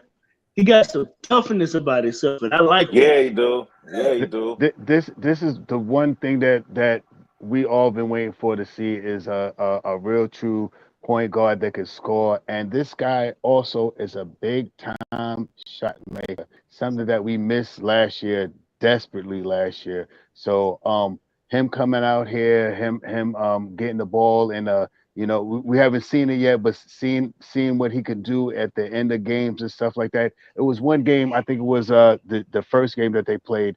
There was we were starting to lose the lead, and the team was starting to rally up and stuff like that. And Jalen Brunson got the ball 2 times in a row. One time he laid it up, and one time he hit a 3-pointer. And that's what we need on this team this year. Someone that can make the big shot when we need it, or to soften the blow when we have the lead, or when a team is trying to come back on us to short their stint. And I mean, this is what we got this year. I say this, and I say this in a lot of chats, man. I believe Jalen Brunson is going to be the key for this team. You know what I mean? And with him out there controlling the court and putting people in their place, we're going to be a better team. We're going to be at least 5 games better, at least 5 games better than we were last year. Hey, Tim, go ahead, Tim. What I like about Brunson, man, is he want to be a team player. He's not coming in trying to be the star. Mm-hmm. You know what he did last? He want to be a piece to the puzzle. You know what I'm saying? And that's a blessing to our team to have a player like that. His footwork is remarkable. If you watch how he keep his dribble. You know what I'm saying? Control his dribble when he drives. He don't rush his shots. He take good shots. If you look at every time he shoots the ball, he take great shots. Not good shots, great shots. And it's dope. It's so beautiful to watch him play and run that point guard position, especially for our team now. Everybody looks good on the court. Everybody, nobody's stagnant in one place. Everybody's moving around, trying to get a good shot. That's what it's about. When you got a point guard that's running a team like that, you want to put the team and be able to get a great shot. You know what I'm saying? And so far in these first 2 preseason games that we even played, they getting great shots. Even Hartenstein, shout out to him. He's another big piece. He's going to be a problem too this year. Yes. Oh yeah.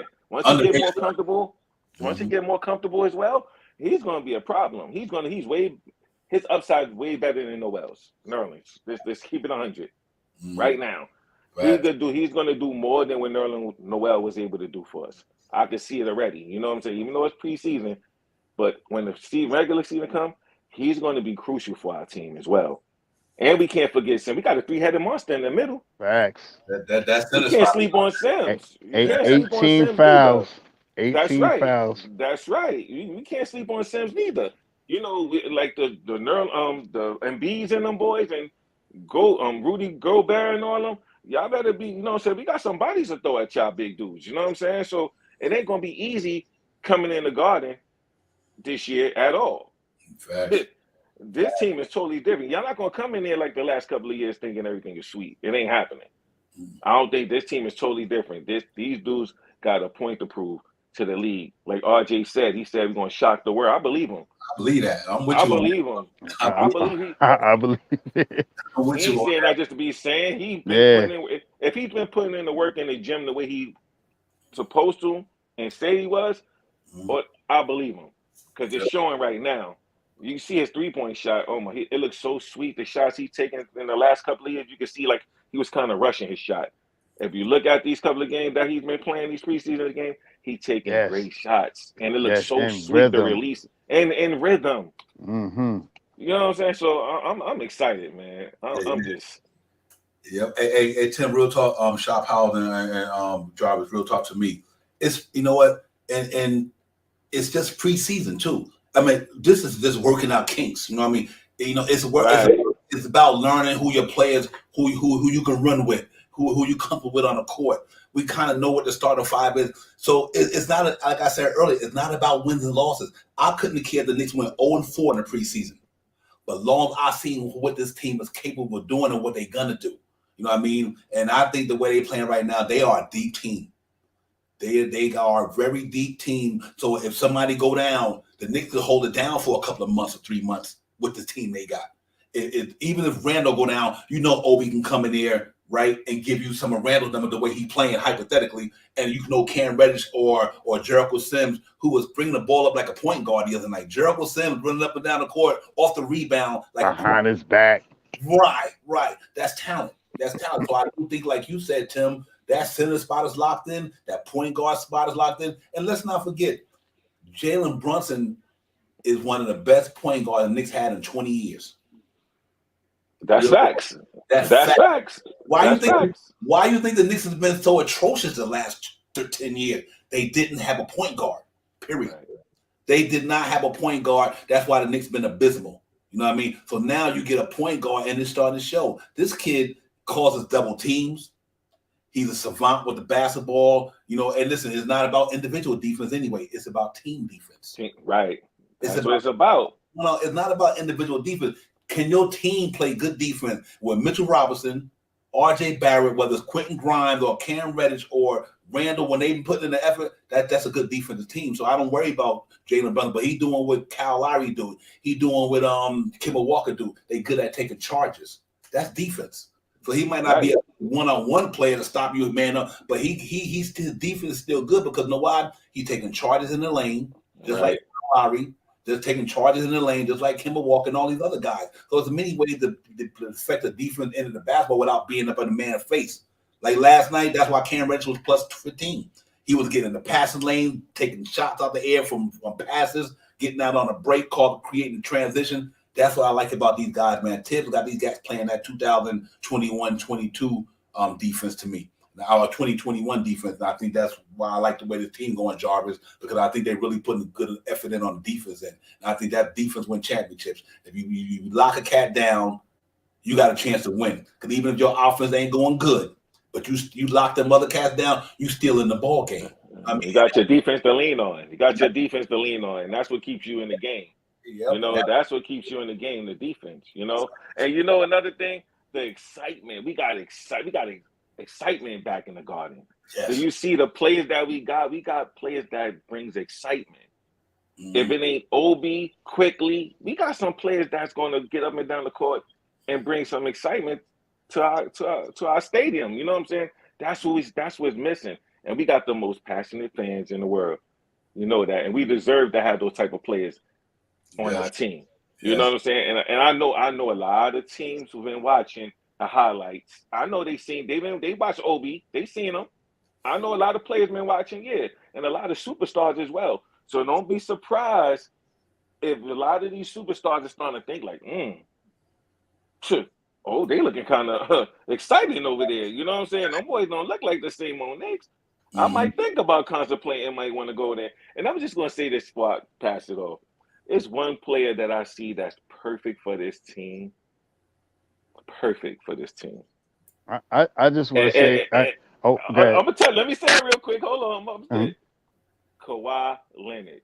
Yeah. If we can get Kawhi Leonard here, get RJ back at his natural too, get Kawhi Leonard here.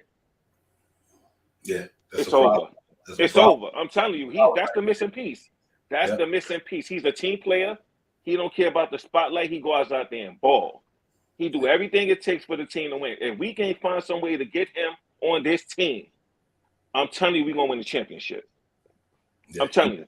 He's one of those players. My big thing, I wonder how ESPN feels today about have to run so many of those Obi Toppin between his legs dunks or that left-handed dunk or the right-handed dunk or the Nike basketball all-star dunk that he put on there. I wonder how, I didn't really watch it today, but I wonder if they put any of those dunks on there and how they talked about the Knicks in these last two games. Just wondering. Yeah. Hey, Jarvis, go ahead, my brother, because that's real talk right there. Listen, you get that one superstar. See, Knicks don't got a superstar yet. You put a superstar on this team, that changes the game. But because like I said, we got RJ and Randall and Obi and them. You just put a superstar with them in a trading deadline or next year, whatever the case may be. The Knicks would be a problem to me. I just think they got the formula right now, and I'm happy about it, man. Like I said, we'll see how it goes, man. But real quick before I get to the Jarvis, salute to the chat. Pudge Nice, Johnny Davis, Trilogy, everybody, man. Y'all run them up with the thumbs up. Sir Brilliance, all the cats up in the chat, man. Y'all got it popping up in there. The visible panel, they dropping mad jewels up in there right now, man. They got it going. Allah Wise, piece of the God, he got it popping up in there. Pudge Nice, everybody, man child. But yeah, man, I'm excited. We giddy. We should be. Like I said, now if we go into Saturday and stink it up, then we don't have to be giddy. But right now, we giddy. You know what I mean? You got to take it for what it is, Jarvis. Let's see how it goes after that. Yeah, exactly, Divine. I tell you what, that's man, that top tier perimeter player, we're missing that. But you know what?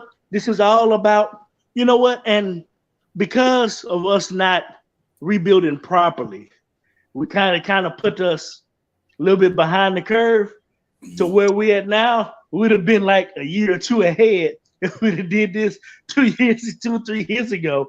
But it's irrelevant. Now we're focusing on trying to establish a culture, trying to make sure that we are bringing in talent to the team, putting us in a position for a top tier, perimeter player. So I like the overall focus of where they're headed and where they're going.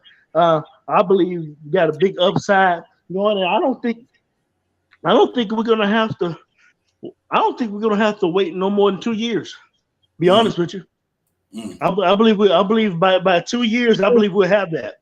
Yep. Because I think people are starting to take notice, but they're just not saying too much anything right now. They're just trying to just watch and just see how the Knicks move, how they establish themselves, so forth, as winning games and the environment and trying to see, well, man, this team might have been on my radar, man, but what the Knicks is doing, man, is looking good too. So I might want to be a part of that. So I like to try to establish that. Now there was some talk, my man Tim, man, you talk about Kawhi Leonard. Would love to have a Kawhi Leonard here. But let me tell you something, realistically and honestly, I think he likes his situation in LA too much. So to me, the next best thing that I would love that would be even younger than Kawhi that would fit it, boy, I would love to see if we can get our hands on Jalen Brown, man. There you go. Yeah, that was my second option. That was exactly. Number two. I want to see Kawhi because he's a champion already, and he likes exactly. New York. I got you. He likes the Knicks. He likes the Knicks. He likes the Knicks. He mentioned about playing with at the end of the day. That's all I wonder. If you got any idea of wanting to be a part of our team or liking our organization, that's dope to me. You know what I'm saying? He ain't signed to us, but it's just him even acknowledging us. Yeah, for sure. That's what's dope. You know what I'm saying? And I don't know his contract situation. I don't know what his contract situation look like.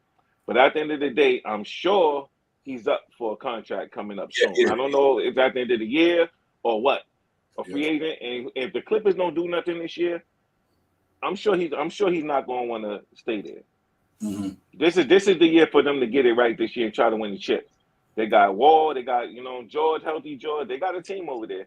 And if they don't, and they got a healthy Kawhi. He was out most of the whole season last year. So if they don't do nothing this year, I wouldn't be surprised if he wanted to spread off and go somewhere else. He went to Toronto. Nobody expected him to go to Toronto. What happened? He won a championship, right? Who's expecting? Nobody wouldn't know where he want to go but him. You understand? We can't dictate where he would want to go. But if he sees the way we playing, New York City is the #1 market in the world. Why wouldn't a player like him want to come and play in our city and if he win a championship in New York, he did something LeBron, everybody, all the other superstars doubted he didn't want to come and do. That'll be the biggest championship out of all the superstars to me. That's just me. Out of all the rings and chips that they got, coming to New York and do it, that'd be huge for Kawhi Leonard legacy. I'm telling you, huge.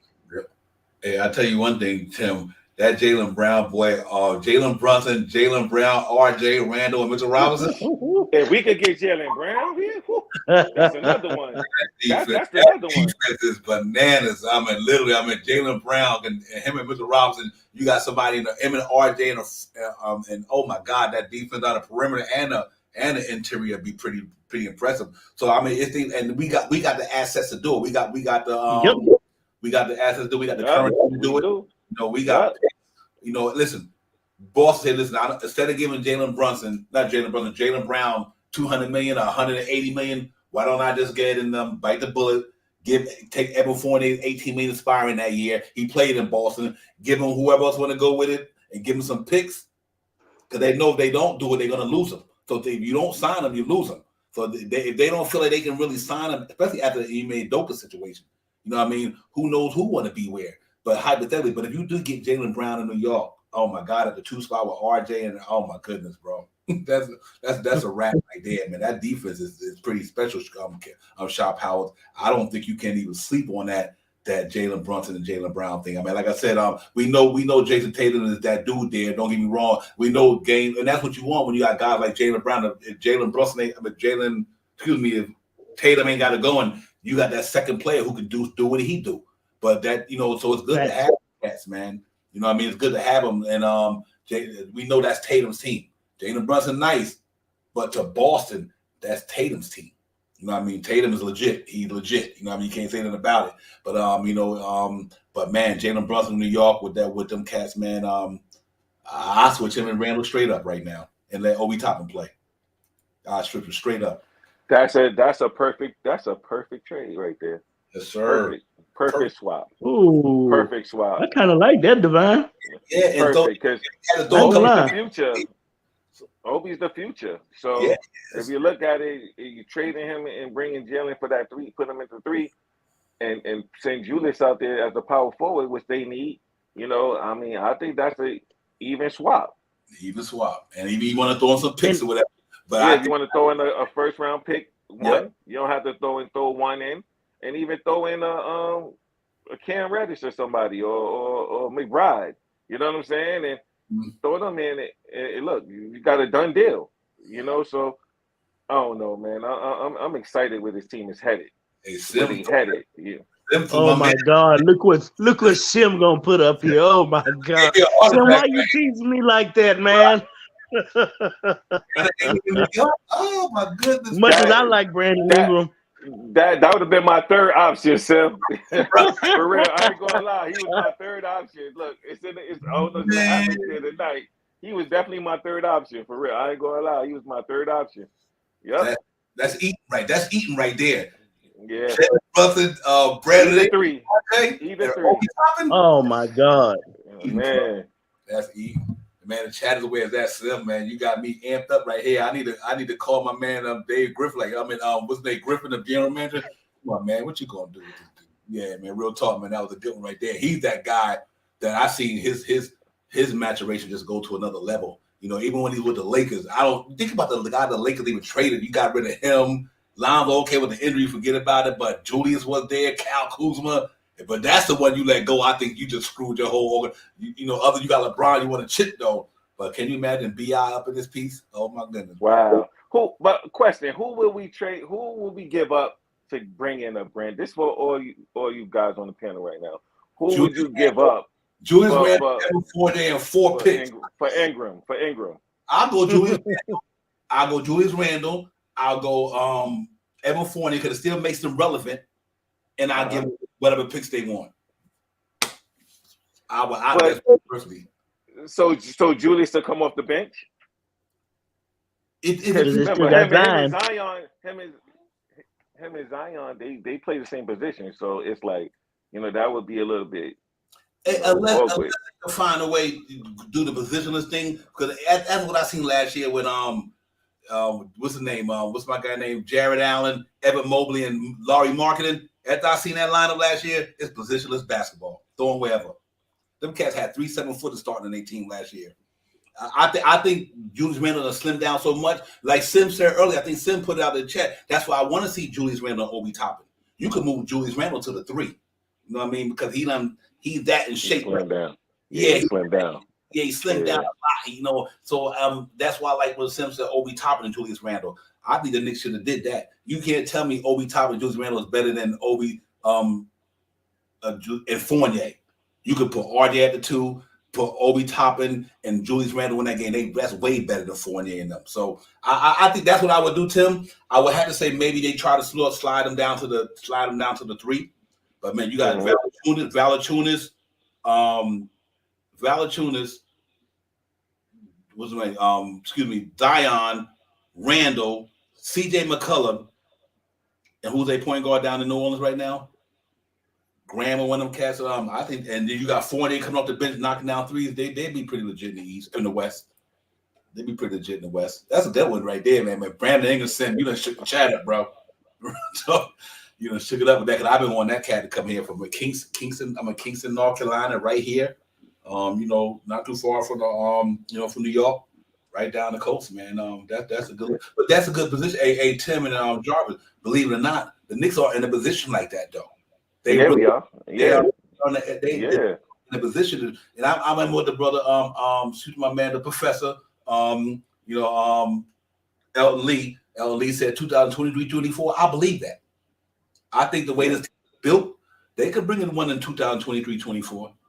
Yeah, that's what I was saying. You know, the superstars is watching.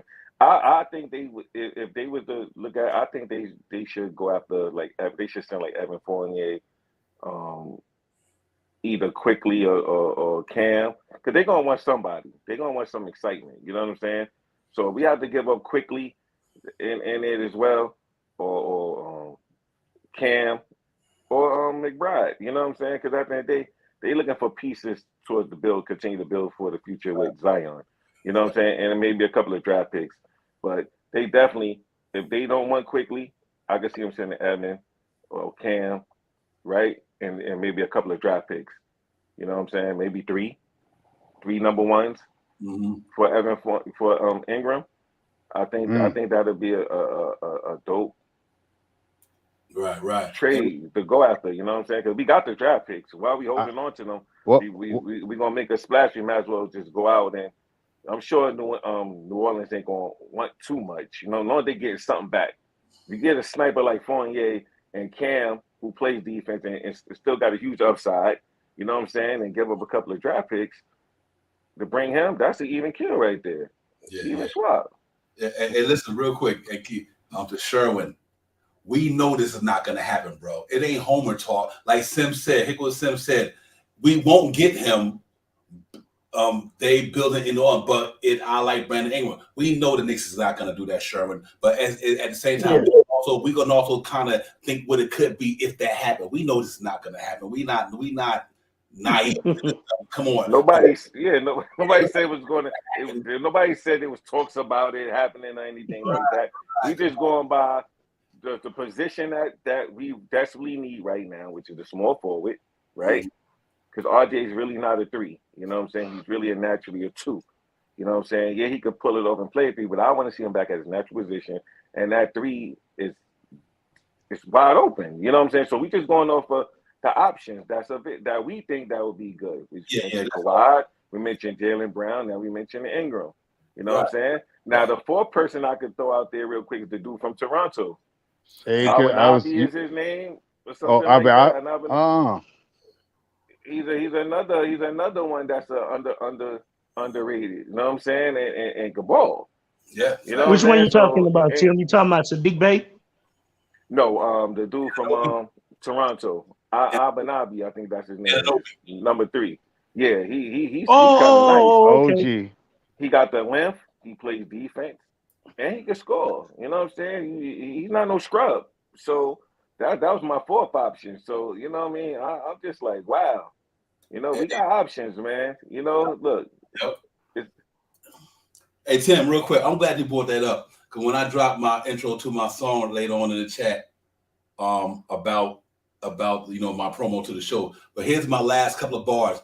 It's the OG without the Ananobi, man. You know me. You know the show we popping, hopping like Toppin in the garden. That's Obi. That's what it's about. You know what I mean? Wow. That's so, bars. Yeah, when I dropped them balls at the end of the show on the promo for the in the building with Divine, but that's exactly what the show is about. It's about Obi Toppin, and like I said, it's the OG without the Ananobi, man. You know me. You know the show we popping, hopping like Toppin in the garden. That's Obi. Come on. So Ananobi will fit perfect in New York. I'm glad you brought it up. I'm just letting you know that I'm man. Can you imagine that cat at the small forward and new RJ back? Come on. Oh my God, yo! So, but I guess we say that, ladies and gentlemen, we got a lot of options in New York. We do, man. We in a good spot in New York, man. And as a Knicks fan, forget all the hyperbole and all the propaganda. Listen, we got 21 draft picks in the next 7 years. We got tradable contracts. We got almost 30, 40, 50 million in aspiring contracts in the next year. When is the Knicks organization, since you've been watching basketball, ever been in a position like this here? Kudos to Leon Rose, though, man. Kudos to Leon Rose and World Wide West. Yeah, when Scott Perry, he cleaned it up. I'm getting rid of Melo. I'm getting rid of all these cats. We're gonna build this thing from the ground up. We're gonna build from the draft, and that's what they did. And I just think that, man, listen, man, we Knicks fans, we should be thankful for what these cats doing. And I know everybody in here been watching the Knicks long enough. I've been watching them since the 70s, and I've never seen the Knicks team ever in a position like this here, where the future looks bright for the next 10 years. The next 10 years, the Knicks is good. They good. They relevant. They like Oklahoma City with a winning team, and I like what they doing down there. I like what Detroit doing down there. But you can't tell me right now you got tradable guys who you can get off this team and bring in a superstar, a disgruntled cat. We thought it was going to be Donovan Mitchell, but obviously it didn't work out that way. But we still was in line to do that. So I think the Knicks is good, man. I'm really liking what the Knicks got going on, man. Salute to that organization, the front office, James Dolan, letting these cats run the ship the way they need to run and not interfering. Scott Perry and them drafting right. Him and Walt Perry and them guys, Cap Bowers is getting the building. They got a real front office. They doing their thing, man. I ain't tripping, man. I'm excited about the Knicks, Jarvis and Sean. I want to throw this out there because a likable trade. If I don't know if anybody likes to hear it, but the SGA trade might be something that might be out there as well. This team, I believe, they're looking to tank this year. This guy's getting ready to get off of the contract. They may not want to sign him. Who that? SGA. You know what I mean? But he already signed. He got 158 million. He got his extension, bro.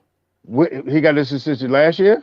Yeah, he signed. He locked up. Yeah, they locked him in. Oh, okay. All right. Let me take it back then. I'll take it back because I'll take that back then. Hey, I got a question for y'all though. Well, there's a guy that is on our roster that I've been kind of taking notice of, and I kind of like him, man. I'm liking the little scoring punch that he's providing for us. What y'all think about Mihailuk? Who that? Mihailuk. Oh, Mihailuk was a good 3-point shooter. I mean, you know what? He came in the league when he was down there. When he was down there with Toronto.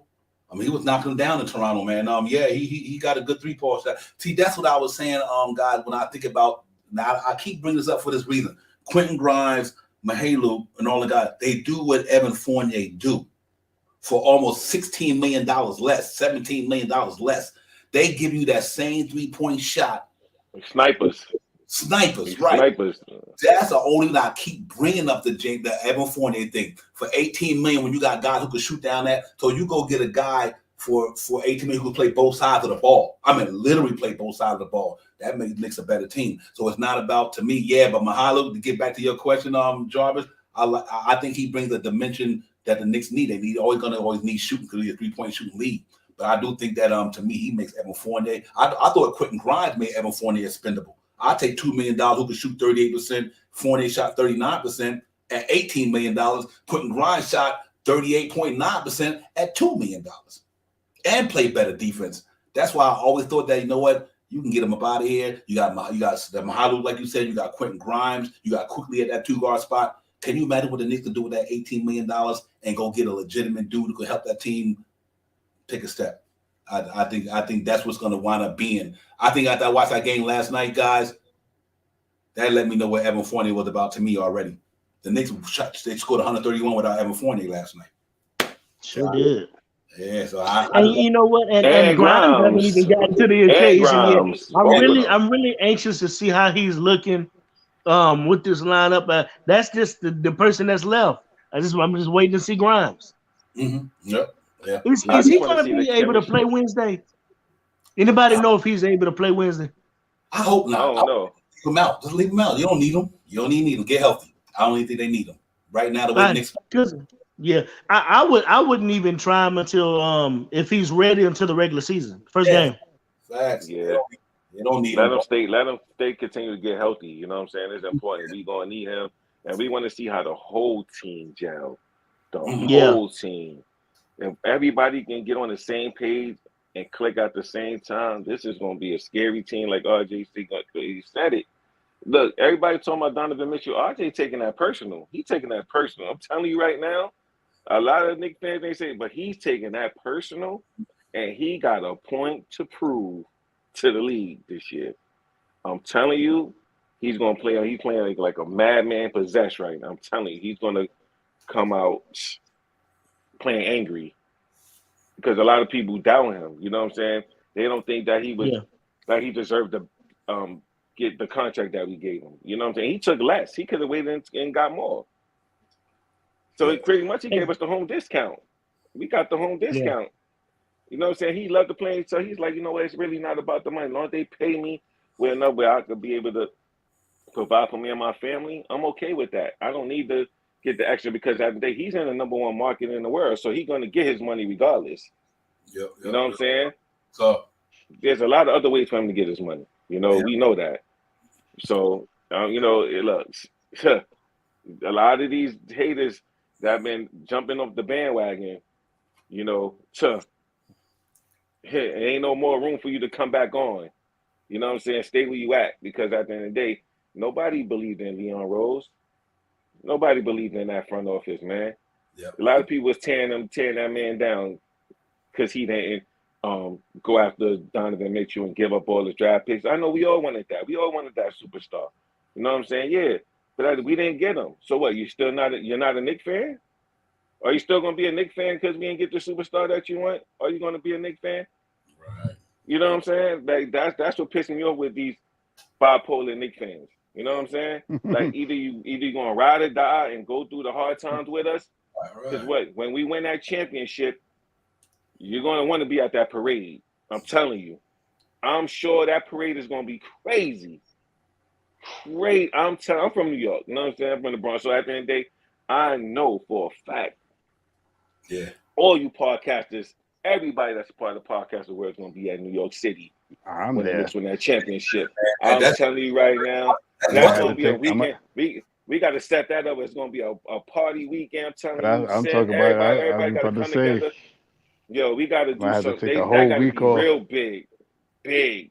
That got to be epic. I'm telling you. It's something big got to be created. Hey, listen, out of this part. Hey, Tim, New York ain't ready for that. I think the only thing New York ready for a Knicks championship. Look, they wasn't. Look how the Garden was looking when we won the playoff game outside the Garden. Did you see how the outside the Garden looked? It looked crazy. It was crazy. That'd be escape from New York. That place would be burning down. Yo, oh my goodness, Knicks fan, because I know I'd be out there to help burning it with them. I mean, listen, bro, this is what 40-something years in the makings. Yo, fam, it's long overdue, and we deserve that. We deserve to go to the parade and be a part of that environment, and just see brothers come together. Man. You know what I'm saying? All walks of life. That it's a blessing to see that the team we love bringing us brothers together that don't know each other from a whole new world to bring us brothers together to get connected and talk about the team that we love. That's truly a blessing. You know what I'm saying? And I'm thankful for that. Yeah, man. I didn't know Jarvis. Now my official brother, Shot Power from a can of spray paint. Didn't know him at all. Now we brothers. That's what this good brothers about. Yeah. You know, listen, I didn't know Seminole Cat from a can of spray paint. But you know what brought us together? The Knicks. Word up. Literally, the Knicks. The Knicks didn't bring all us together in this chat right here. Everybody, the Knicks brought us in here. We wouldn't even know each other. We didn't care about that. Yeah, thank Frank. I was praying for that. Nick, there you go, 1-1. Come on, New York Mets. Don't bail on me right now. All right, Divine, I see you. God, don't bail on me. Oh, my goodness. They let Scherzer get beat up last night. I was heated about that. But you know what? Real quick about somebody, I want to bring this point up because no Knicks to me is untradeable. I don't care if you Fournier, Right. I don't care if you RJ. I believe that. Right. If the right person come along for the Knicks to make the bet, I don't care who you are. You out of here. Nobody say. Nobody. I don't. Let's not get caught up on this Fournier. Like Knicks want you. Listen, the Knicks was about to trade RJ Barrett and Obi Toppin for Mitchell for Jonathan Mitchell. Mitchell. You think they ain't gonna trade Fournier? They will send Fournier in the first bus pound guy close to get to the team. They'll send that boy packing in a heartbeat if you're gonna bring in another player that's gonna make this team twice as better than what he can do. Let's throw all that feelings and emotions up out of here. Ain't nobody on the Knicks is expendable. Nobody. If you tell me they can get a player that's twice gonna make this team better, Fournier, anybody out of here. They out of here. Out of here. So quick question. Go ahead. I got you, John. Quick. This is go, Tim. Do your thing, bro. Do you think Utah they lost their mind when they gave up on that trade of RJ, Obi, and Mitch? Absolutely. That was the worst thing they could ever did. Absolutely. That's why I knew they was BSing. When you turned that trade down, like how could you not take that trade? Like I was just so confused with what Danny Ainge was doing, and how you let them guys go and for Donovan Mitchell, and then look who you got in return. Yep. And look at these dudes. That's why these players now what you seeing, now what they giving us on the court, the effort that they giving us, it's a beautiful thing to watch. Now Danny Ainge looking like, dang, I dropped the ball on that one. They did. But that's just Danny Ainge being Danny Ainge. That's just how he is. He's greedy. You know what I'm saying? He want what he want. And Leon Rose didn't fall for it. He's like, you're not going to get what you want from me. Yeah. You know what I'm saying? If you ain't going to take what I offer you, then okay, oh well, on to the next. I don't think Danny Ainge wanted no business with New York Knicks, man. Exactly. I said it. You know what I mean? I think all the trades that we gave out there, all those big names and all this stuff, all these things, I just think he was like, yeah, only way I do a trade with you if you give me 7 first-rounders, Obi Toppin, Quentin Grimes, IQ, Partridge and a Pear Tree, your kids of left foot. Yeah, he wanted everything, man. So I'm glad we didn't. You know what I mean? So it is what it is. But I don't think he really wanted no business, because to see what he got out of the deal, he could have took Evan Fournier. He could have got Evan Fournier for $17 million and not signed the guy from Cleveland to $21 million. He had a shorter contract, easy to trade him next year. There's a whole bunch of things that he could have did, but I don't think he wanted to do no business with the Knicks.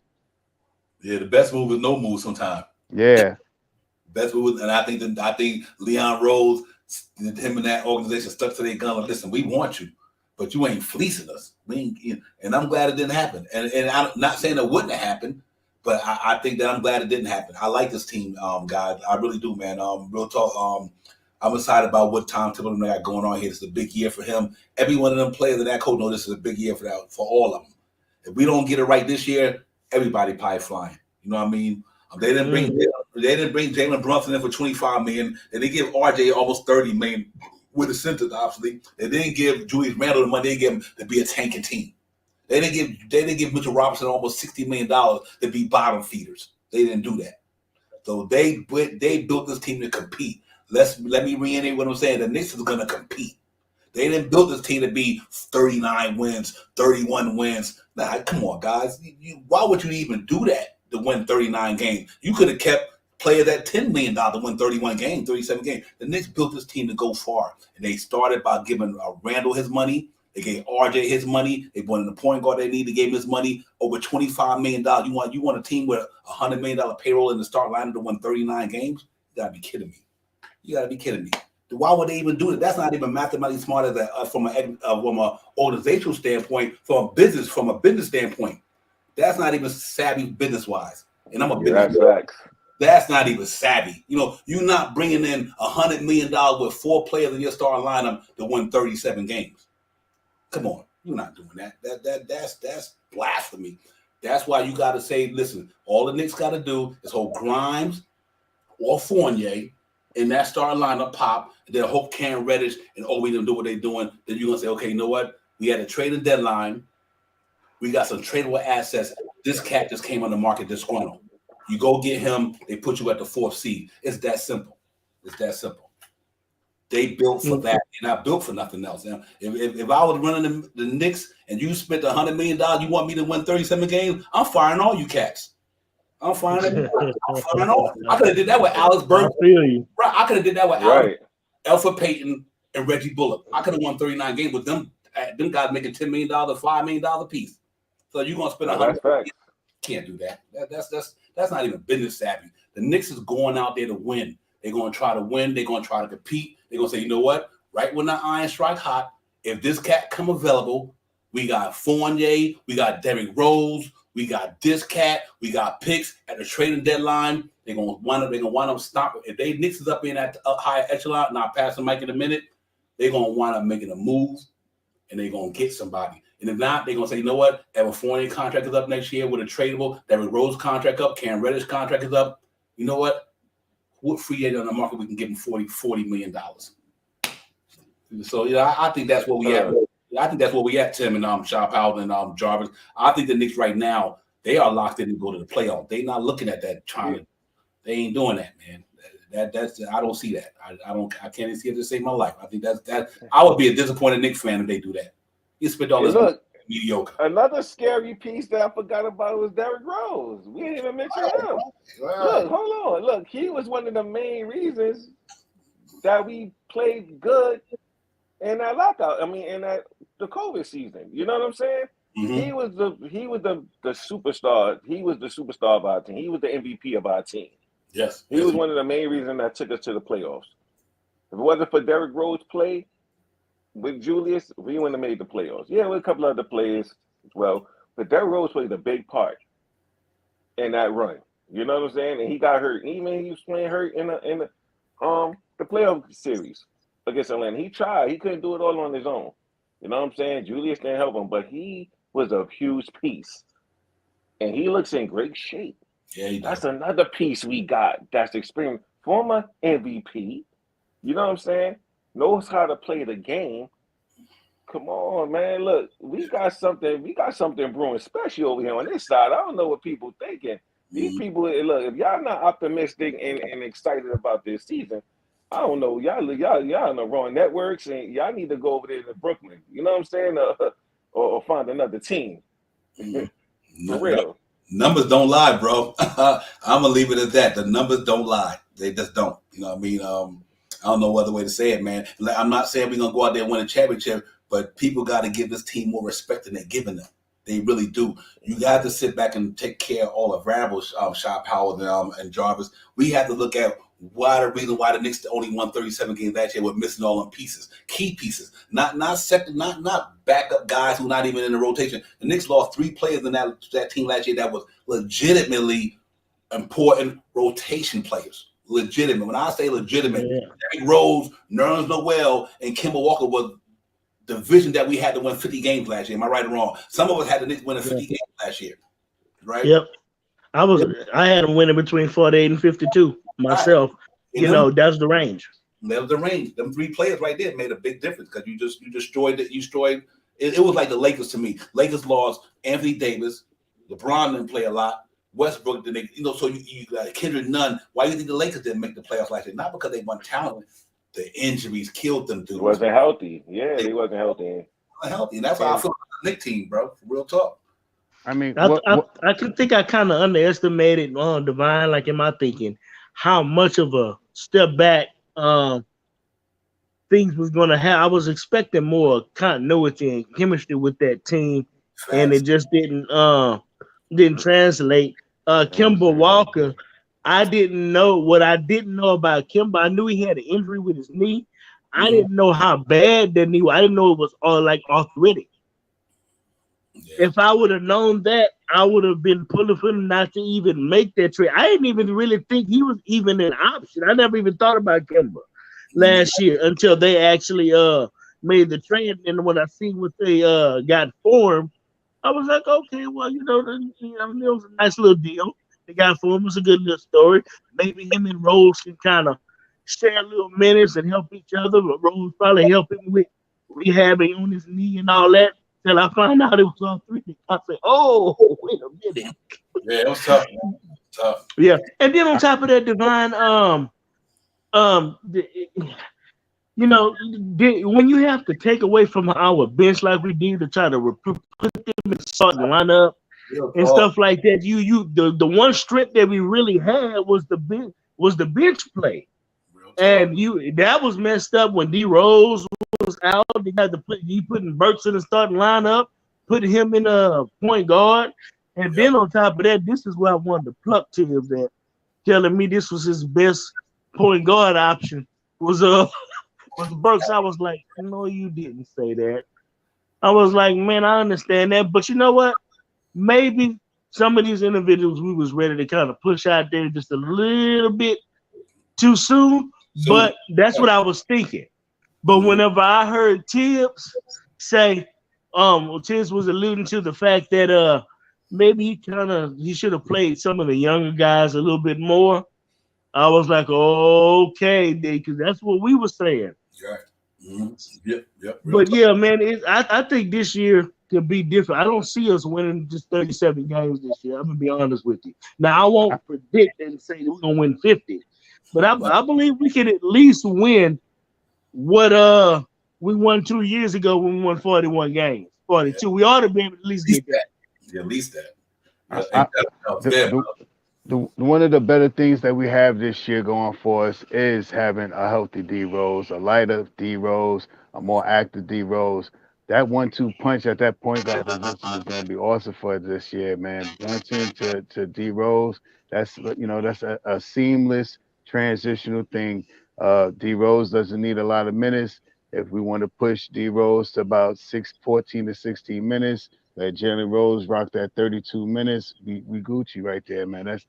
That's a good way to implement D Rose into the lineup, giving him limited minutes, or even giving him minutes like he's playing in this preseason games. He's playing like 5 to 7 minutes. If you want to even try to work in to give Deuce McBride a little bit of time out there too, because now the Deuce is out there and he's playing a little bit of basketball. He's getting these steals out there. He's shooting these 3-pointers now. Now players want to see what he has out there. So he's another player that we have to look to try to get some minutes for as well. Hey, Shot Powers, look, Shot Powers, Devon, and Jarvis. Check this out. They not missing a beat. When Brunson go out, Rose come in. They not missing a beat. We deep at every position. Every position we deep in every position. We stacked in every position. There's no team that's deep in every position like the Knicks right now. That's facts. We deep at we covered in every position right now. Leon Rose knew exactly what he was doing when he wanted to make sure that our team was deep at every position. We didn't get the star we wanted, but he's like, I'm gonna plug and play that. I know that when that man go out, the next man gonna come in and keep it going. You know what I'm saying? And that's what's so exciting to watch. And it's showing so far in the first two. I know it's just preseason, but it's showing on the court the effort that these dudes is playing with, the passion that these dudes is playing with right now. They not scared of they don't look scared of nobody. I'm telling you, they're gonna upset some players. And we got a lot of TV games this year. Mm-hmm. And you don't think they want to make a name for themselves, these players? On national TV? Come on now. Let's keep it 100. They got a point to prove to the league. They know it wasn't no fluke for us to win them games on national TV the year before last. The plug that we had, the excitement, how it was growing for our team and the ratings. The Knicks is #1 market in the world. Once again, the ratings, if the Knicks is winning in New York City, the ratings for the NBA is, the gross income that's coming in for them, the revenues. Come on now. Yeah. Come on, man. Yep. We got to keep it 100. We're going to keep it 100. We're going to keep it all the way real. Yeah. And May 4th, you ain't blind with that Pelican team. That Pelican team got a deep team, boy. That boy is stacked down there. I think the Pelicans can easily be in that top 4, man, with Zion coming back. So that's a great point, May 4th. I like what they're doing down there. I do think like I always say, we might not got the best. We don't have superstars, but we got a good team though. The Big 15. Like I said, a lot of guys top heavy in their start lineup with Jalen Brown and Jason Tatum and the guys KD and Kyrie. But what happens when they bench come in though? They ain't got the deepest benches. So I think the Knicks got a good team. They might not got the best players, and I got to keep reiterating that. They might not got superstar talent, but I think they got a good team. And I think it's important. The team win game. Look, like I said, KD and Kyrie couldn't even get them past Boston. They got swept. It's about because Boston had what? A better team. They had a better team overall. KD is a superstar. My man is a superstar. But what happened? They got taken out of there by a better team, a better overall team. They had Giannis and all them guys. They superstar. But what beat them? A better team.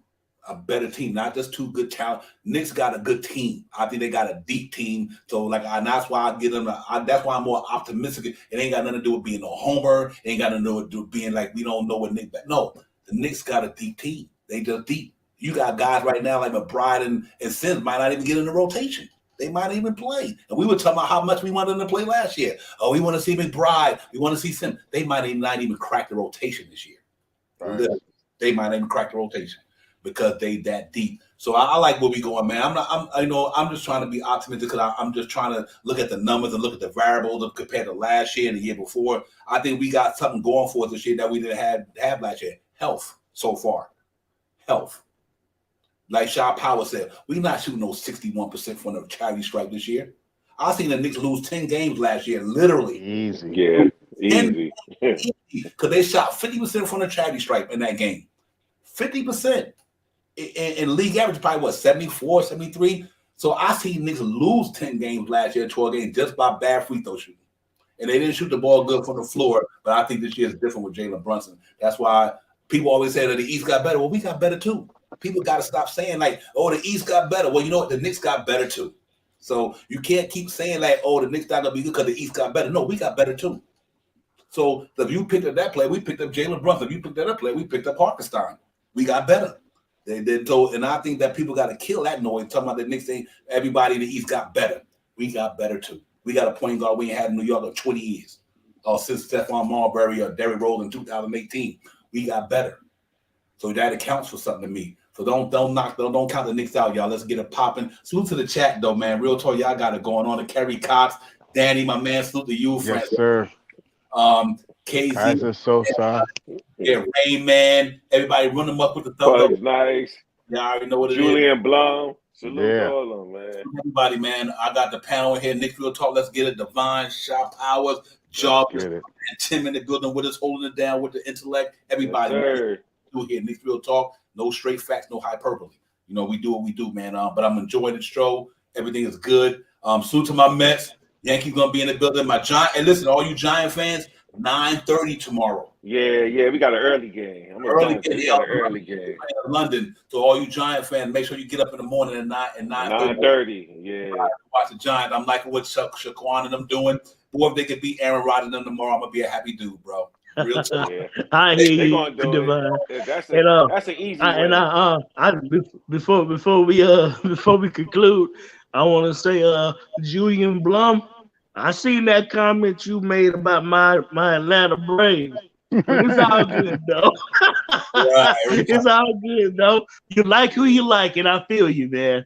Let's go Yankees. But one thing that a team that I have been waiting on that I was kind of seeing coming is we know that Houston has had a good season, Los Angeles Dodgers had a good season and stuff like that. But the Mets is who I've been waiting on, because even in those 90s Mets, when they had Mike Hampton and all them guys, I thought they kind of underachieved a little bit. I thought they would have been able to do more, and I kind of been waiting on them to kind of step back up. So the Mets this year kind of concerned me, man, because the head-to-head matchups between them and my Braves, the Mets been giving us fits this year, man. So I'm kind of concerned about that. And then losing Freddie Freeman, I wasn't happy about that. Yep. Hey, real quick, real note. Listen, I left that brother name out there, Trav D. Ryan. Hey, Trav, salute to you, my brother. Let me tell you something. You want to hear bars? That man got bars right there. Real talk. For all you cats hip-hopped out like me who love the lyrical skill set, Trav B. Ryan, my man, salute to you, my brother. Thank you for coming in. Check him out on Twitter. He out there, man. Real talk. That brother got bars. You know, he can get down with the lyrics, man. I love what I do, but that cat got bars. Salute to you, my brother. Hey, yo, Divine, yo, you and Jay Boogie got to do a track. Get on the track, man. That's my big bro. I told y'all, yeah, we got. I got to. Yeah, I could talk to him. I have to tell him like, yo, you and Divine need to do something because y'all both got bars, man. I heard your intro, fire. Yeah, man, sir, man. You know what it is, man. That's what I love about why I don't have to listen to the ESPNs and all that. This is where the real content is at right here. You know why? Because it's coming from the heart, pure, no hyperbole, no propaganda. We in here is dealing with facts and real talk. You know what I mean? And that's what I love about these podcasts. And Seminem, Blanche Tears, For the Love of the Game, everybody, man. They just giving us Nick content, but they also keeping it 100 too. They keeping it from the essence of our soul and everything, man. But I just wanted to put that out there. Hey, Trav, thanks for coming in, but that brother can get down with the lyrics though. Y'all go on Twitter and he every now and then Trav drop a little stuff in there, man. But the brother can get it, man. You know what I mean? I'm a hip hop head. I'm a hip hop junkie. R&B, jazz, pop, rock, whatever. Too. Hip hop is my soul. You know what I mean? You know, but yeah, man, salute that. But you know what, man? We got a good thing going on in New York right now, guys. Like I said, we ain't saying Knicks. Hey, Shot Power, you know, Knicks might not be winning the championship, but they're going to be very entertaining this year, and I think they're going to win some good games this year for sure. I mean, let me say this, man. I'm just optimistic about the team. Who knows what's going to come forth from this team this year? You know, maybe RJ knew something. Maybe he jumped into a time machine and foreseen what's going to happen this year. Maybe we do surprise the world this year. Maybe we do make it to a play-in or a playoff. Maybe we make it to a playoff or a second round. Maybe we make it to a second round and maybe even into a playoff style of game, a playoff game. You know, who knows what's to become with this team. I mean, with these two games, the way they're playing right now, scoring 120, 131 points a game. I mean, you know, it's well to be seen what the Knicks got going on this year. So I'm optimistic. I'm here for the whole 84 games that's left in here. I'll be in here with you in the chat. I'm here, man. Let's rock it out and see how the Knicks take it away this year. Danny said he thinks the Knicks win 44 games. Danny, I'm one more above you. I got 45. Depending on, but it was crazy, but it all depends how the season goes. Some teams get injuries. That's what I like about our team. We so deep that we could sustain an injury. If a player go down, we got enough to hold us down until that player get back. That's what I like about having a. That's why we deep on every position. We deep at every position. Yes. Next man up. Next man up. Real talk. That's how it goes. You know. Yeah. As long as we keep the team. As long as we keep that team ball and team continuity going on, which is the way we're gonna have to play. We don't have that standout superstar, stuff like that. So we're gonna get by with playing team ball, man. Coming together as a team. And when you do that, man, I would rather that, man, regardless of the outcome. Yeah, real talk. Yeah, man. You know, we excited right now. You know, we giddy because but I like what we see though. You know what I mean? I'm just giddy. Exactly. I like what we see. I think many of us do, Divine. There's more of us that like more of what we see than some of the ones that may be a little bit more hesitant. And I get it, man. We hadn't really we coming back off a 37-game win season. Nobody wants to. We don't all need to get just carried away. So talking about we're gonna win 55 games and all that. But I believe we will be in a better position because this team is has been constructed to be able to at least compete and be competitive in games.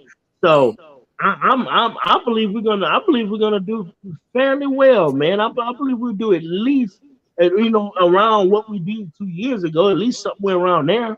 So I'm optimistic on that front. Now whether that gets us the number 8 seed, 9 seed, 10 or 7, wherever it may fall, that's it. But that from 7 to 10 is all up for grabs in my book. Mm-hmm. Yep. I might can say, hey man, top 5, top 6 may be pretty tough, and 7 through 10 is not going to be easy. Easy wins either. But don't tell me we can't compete with 7 through 10. Yeah. That's what I'm not going to agree with. We can at least compete with that. Yep. Hey Jarvis, I think after the top 4 or 5, I think everything is a crapshoot. Because here's the reason why I bring it up. Hey Tim and the top 4 teams got bona fide superstars. Like literally, like if your team's slacking, they can they can carry you. If you talk about Boston, not Boston. Let's say you got Milwaukee with Giannis, you got the Nets with KD, you got Philly with Embiid. After you get through Boston and everybody else got star players, but they don't got superstars. Them top 14, they got dudes on their team. But you know what? Our team sucking tonight. I'm going to take you home. You know what I mean? I'm going to carry you. And I just think them 14 to me, everybody else got good. Like you got Levine and DeRozan, they not superstars. You got Jimmy Butler and Bam Adebayo. They're not superstars. They can't carry. Jimmy Butler pretty much, yeah. But a lot of them teams after that top 4, they don't got them $200 million players like when your team is weak that night, I can take you over the hump. That's why I give the Knicks a puncher's chance, because I do believe that anybody get an injury in the NBA that's in that top 4, like Toronto, they could be ran bleak away from their season going to Ray. Let's say like right now, Lonzo Ball out. What if something happen to one of their players? Then they pretty much in playing mode. That's why I get the Knicks a fighting chance. I think after that 4 top 10 teams who got $200 million players, that's superstars, not stars, superstars. After that, anybody can win that stuff from 4 down. Because I just don't think nobody got an Embiid. They don't got a Giannis. They don't got a Kevin Durant. They don't got them dudes. Like I don't think anybody after them top 4 don't have that. So, and I think that's what separates the Steph Currys of the world, the LeBron James of the world, the Kawhis. You got cats on your team who, if your team ain't doing good, I'm still going to win a game for you because you could put the ball in my hand. I'm going to take it home. And everybody don't got that in the East other than them top 4 teams. That's why I give the Knicks a puncher's chance. That's why I'm so optimistic, is because don't nobody got but them 4 teams. Them top 4 teams got bona fide, not stars, superstars. And them superstars win championships. Steph Curry win championships. Giannis win championships. Kawhi Leonard win championships. LeBron win championships. KD win championships. No Zach LaVines. No, not even Jason Tatum yet. They don't win championships. The other boys do. So when you look at the East Conference, other than them top 4 teams, it's a crapshoot because none of them got superstars. And that's why I get the Knicks a fighting chance to go up in there and get it popping. Because other than them top 4 teams, Shot Powell and Jarvis and Tim, they don't got no superstars who carry you home. Superstars win championships, literally. And I just think that where the Knicks is at right now, where I think we compete just with anybody in that East from 4 down. Like, I don't think Miami's team is that better than Knicks. You think Kyle Lowry is better than Jalen Brunson? No, I don't. I don't. Not at this point in his career, no. Do you think Jimmy Butler that much better than Julius Randle? I don't think so. Julius Randle put up the same numbers or better. Do you think Bam Adebayo is that better than R.J. Barrett? I don't think so. So that's why you got to look at what the Knicks team is. I think Tyler Hero and all that, they ain't not the Knicks, though. So I'm not saying the Knicks are going to beat these guys, but I think the Knicks got a puncher's chance to get in these guys' grill and go head-to-head with them mano a mano and maybe pull out them 45 wins, because I think after them top 4, it's a shoot to me, personally, from my opinion. Now, I could be wrong, but I'm just looking at it from the history of the NBA. From the history of the NBA, superstars win championships. It's up for grabs. It's up for grabs. Up for grabs. It's 0-0. Every team is 0-0. We don't know how it's going to play out. Yep, that's right. That's you right. Know who would expect? Who thought Boston was going to the finals last year? Who thought Boston Celtics was going to the finals out of the East? Out of all the great teams they got in the East, right? With the superstars, who would have thought that Tatum and Jalen Brown was going to take the Boston Celtics to the championship?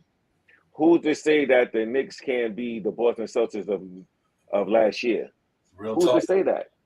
Let's keep it 100. Not saying they're going to go to the championship, the finals. I'm not saying that. I'm pump my brakes on that, all right? But I'm saying, who said we can't? You understand? It's 0-0.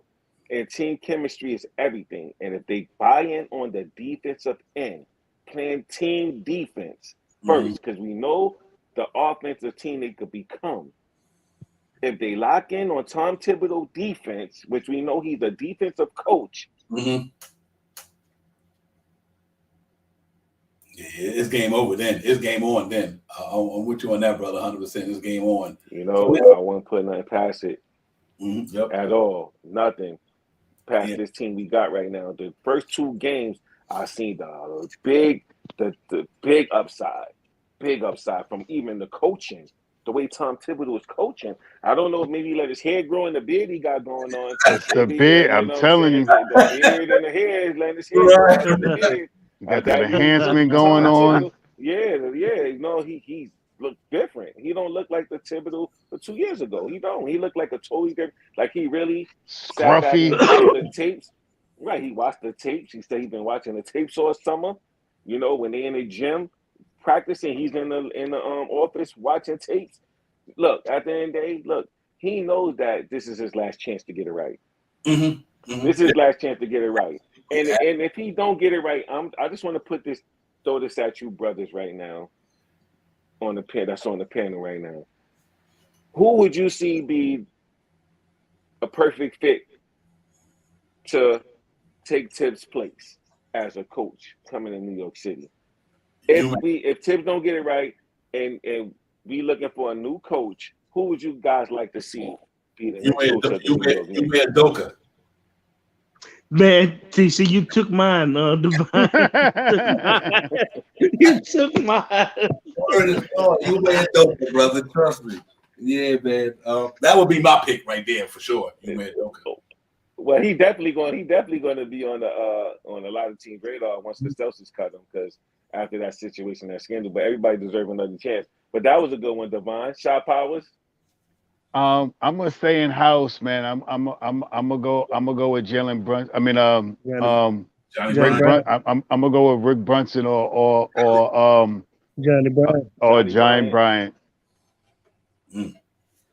Kerry got Stackhouse. That's a good one. Man, your Divine already got me, Tim. I'm sorry, man. I wanted to say it first, but he beat me to it, man. Hey, I'm the moderator. I got the mic. All right. Hey, see, he got the mic. He got the home field advantage, man. Exactly. Hey, Tim, you see how them Mets fans do me, man? See how the Mets fans do me? See how Divine just did that interception he just did. Shout out to Alawa too. Thinking like I'm gonna go one a little further than that. You know, we know everybody deserves second chances, right? Mark Jackson deserves a chance. Yes, I don't mind that either. I don't mind that either, Tim. He is New York City. He know how to deal with the press. You know what I'm saying? The team will buy into what he's saying. You know, the plays he's drawing up. I'm telling you, the team would love to play with a coach like him. He's just a coach that's like more family oriented to me. You know what I'm saying? He would hang out with the team. He would put them on. He would tell them when they wrong. And you know, sometimes we know criticism. You know, hard criticism. Some people don't know how to take hard criticism, but coming from Mark Jackson, he'll let them know it's coming from a good place. I just want to see y'all succeed. See what he did with the Golden State Warriors.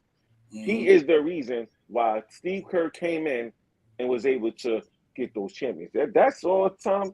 That's Mark Jackson's pedigree. Oh, that's Mark Jackson ran all over them championships, man. Yeah, let's keep it 100. Absolutely. You know, but yeah. All right, Kerry Cox. I see you saying Dolan hates Mark Jackson, but at the end of the day, James Dolan hated a lot of people. But anybody can change. Yeah. You understand? It's not about how you like a person. It's about seeing your team get to a place where it needs to go. You know what I'm saying? Where you want to see it get to. And that's winning the championship. And sometimes you got to put your ego and pride to the side. Yeah. You know what I'm saying? You got to put that to the side, because if you want to win a championship, you got to go after somebody that your team is going to buy into. You know, I like Johnny Bryant. He's in-house. I like him a lot. You know what I'm saying? Rick Brunson, I don't know too much about him. I know he was a player for the Knicks, but as far as coaching-wise, at the end of the day, but what I do see is Mark Jackson deserving another chance at it, because for him to be blackballed for his belief and not being able to get another chance after that situation is whack. Yeah. You know what I'm saying? That's not fair. You know what I mean? Everybody deserves another chance. Nobody's perfect. Yeah. Mark Jackson was a lot wise. Hey, mind to take mine, brother. Real talk. I picked Ime Udoka because he was the one that's out there in my mind right now that plays the style of defense that Tom Thibodeau played. He got the same type of pedigree coming from Greg Poppin. You know, he been around just basically the same mentality Tibbs and the guy, but Mark Jackson hands down. Let me tell you something about this, man. Like my man Tim said, the Golden State Warriors not where they at without Mark Jackson. That's facts. That's facts. Steph Curry really developed under him, man. That's facts. All of them. And Klay Thompson, too. And Klay Thompson. And Draymond. All yep. of them. Hey, Mark Jackson is New York City, brother. Whether you like it, he is. Whatever. He ain't about He's from Queens. He's from Queens. He played for St. John's. He played for the Knicks. He is Mr. New York City. He is New York City. What the epitome of New York City is. Mm-hmm. You understand? That's what they're doing. He's respected in the league. He's respected in pop. He's respected commentating, doing something that he loves. Yeah, man. He's smart. And he's respected in the league from other players, from the players in the league. That's a blessing, man. And you don't think he deserves another chance? Come on, man. He's been around one of the best Knicks coaches they ever had in Jeff Van Gundy, one of the best. Facts. Yeah. You know what? Think about this here. And I love what the Knicks are doing. It ain't where you from, it's where you at. We get that. But think about this here. Jalen Brunson grew up right around here. Obi Toppin grew up right around here. R.J. Barrett's grandfather, R.J. Barrett, had a Knick hat on when he was 8 years old. You understand what I'm saying? They are bringing back the New York City ball players. And it's important because if you need people who know how to navigate where you from, because I think having guys like that, they understand the culture, they understand the mentality. The city. Yeah, they know the city. Yeah, but one thing I love about Quickly and all these guys, what's what I love about Emmanuel Quickly, Obi Toppin, he got and RJ back. They're not afraid of the city, bro. Not a lot of cats come here that can handle New York City. Obi Toppin, Emmanuel Quickly, RJ Barrett, they handle in the Mecca because they mother went to St. John's, father went to St. John, granddad rooted for these. That means something to us. You know what I mean? That's why we love Stephon Marbury. We love a lot of these guys because they had that's why we always wanted my man Lance Stevens here. They exemplify what New York City basketball was about. You know what I mean? Yeah. And I think Mark Jackson, St. John's, Queens, got the culture locked down. He understands the hip hop essence. He understands the spirit of the city. And I think a lot why that's 100%, brother. If it ain't Mark Jackson for me or Yume Udoka, who, like I said, because he coached under Popovich, he was assistant with the Knicks, played with the Knicks. They understand the city. You know what I mean? They understand the city. And that's why a lot of cats don't make it here because they don't understand the city. That's just the way it is. Mm-hmm. That's a fact. Mark Jackson actually was the coach that I was hoping the Knicks would have took a chance on, even when they was looking for coaches, even before Thibodeau had got here. I was hoping, that Dolan and Mark Jackson would be able to sit down and really talk and sort some things out. But I was so wanting to get wanting to get Mark Jackson, man, at this time. But when they said it on Tibbs, I said, okay, man, I roll with it, But boy, I tell you, I got Devon. I got a couple of honorable mentions for a coach, man. I do think somebody like a Jerry Stackhouse deserves, a shot in the NBA. Even if it's not, I'm not saying it'll be with the Knicks, wherever it would be. I think he deserves a shot. And if Juwan Howard, wants a shot, I think he could get a shot, man. But yeah, man, I like the email Udoka situation. He got to get past what's going on with him right now. They could have handled Tibbs. He was literally interviewed before Tibbs got hired. Yeah, okay. Yeah, that's right. It sure was. Interviewed before Tibbs got hired. Yeah, he was. I think when you come from a pedigree, this man was assistant coach under Greg Popovich, one of the greatest coaches in the NBA ever. This way you went, that's Udoka's tree. You know what I mean? And I think that's important that you come from guys who won in this league because it's about winning. We can bring in a lot of guys we talk about if they're going to help the Knicks win. I don't care about the names. Listen, can these coaches help the Knicks get to that level we need to be? The names might sound good, but can they handle the pressure of New York City? Can they handle the Mark Bermans of the world who now retired? Can they handle the Post? Can they handle Daily News? Can they handle us? You know what I'm saying? Facts. Facts. They can't handle it, man. And I think it takes a certain. I love that Brooklyn dude, Jay Wright. Real talk. That's another cat on the radar. I can see Jay Wright. Yeah. I can definitely. I was going to say him. And all right, if we was going to go the college route, right, as far as coaching, right, the college route. I heard you mention Juwan Howard. I heard Juwan Howard. I heard Stackhouse. I heard right now. We know Dolan's love to spend the bag. He loves to spend the money. He's scared to spend the money. Dolan is never not scared to spend that money. That's what I love. You understand? Right, but what if it's two coaches that come to mind to me? There's one that's in college and there's one in the NBA. But he's not in college no more, but there's one in the NBA right now. There's two coaches. Just gonna bring it to your attention right now. What if he decided to reach out to Coach K and ask Coach K to come out of retirement? What if he offered him like $60 million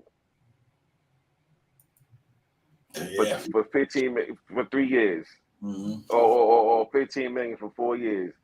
You know what I'm saying? Or maybe even $20 million. You might even give him 80. It doesn't matter. With Dolan don't care to spend the money.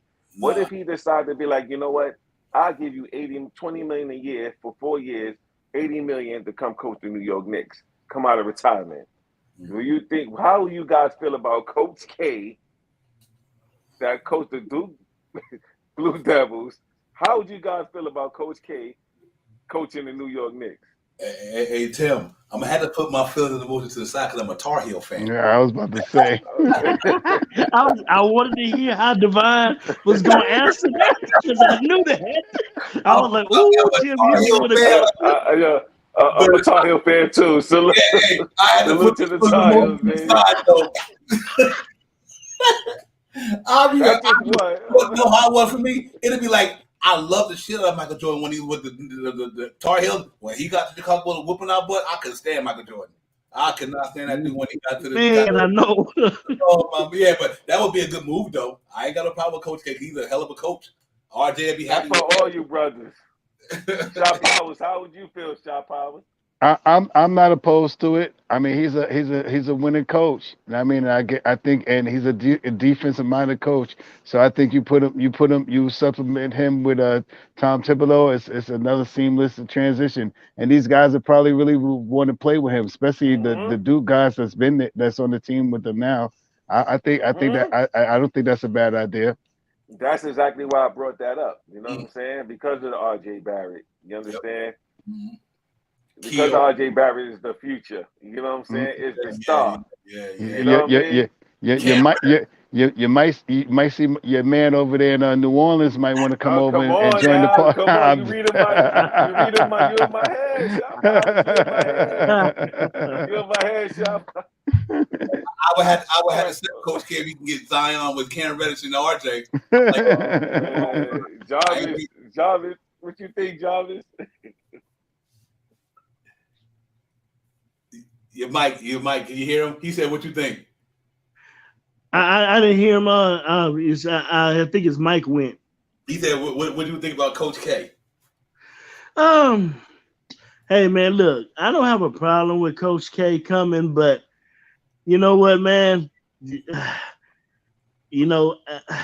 Well, he did coach the Dream Team, so he has connected to a lot of celebrities, a lot of stars.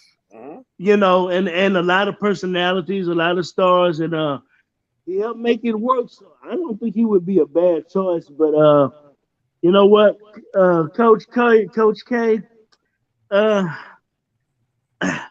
wouldn't have a problem with it. But man, you know what? To be honest with you,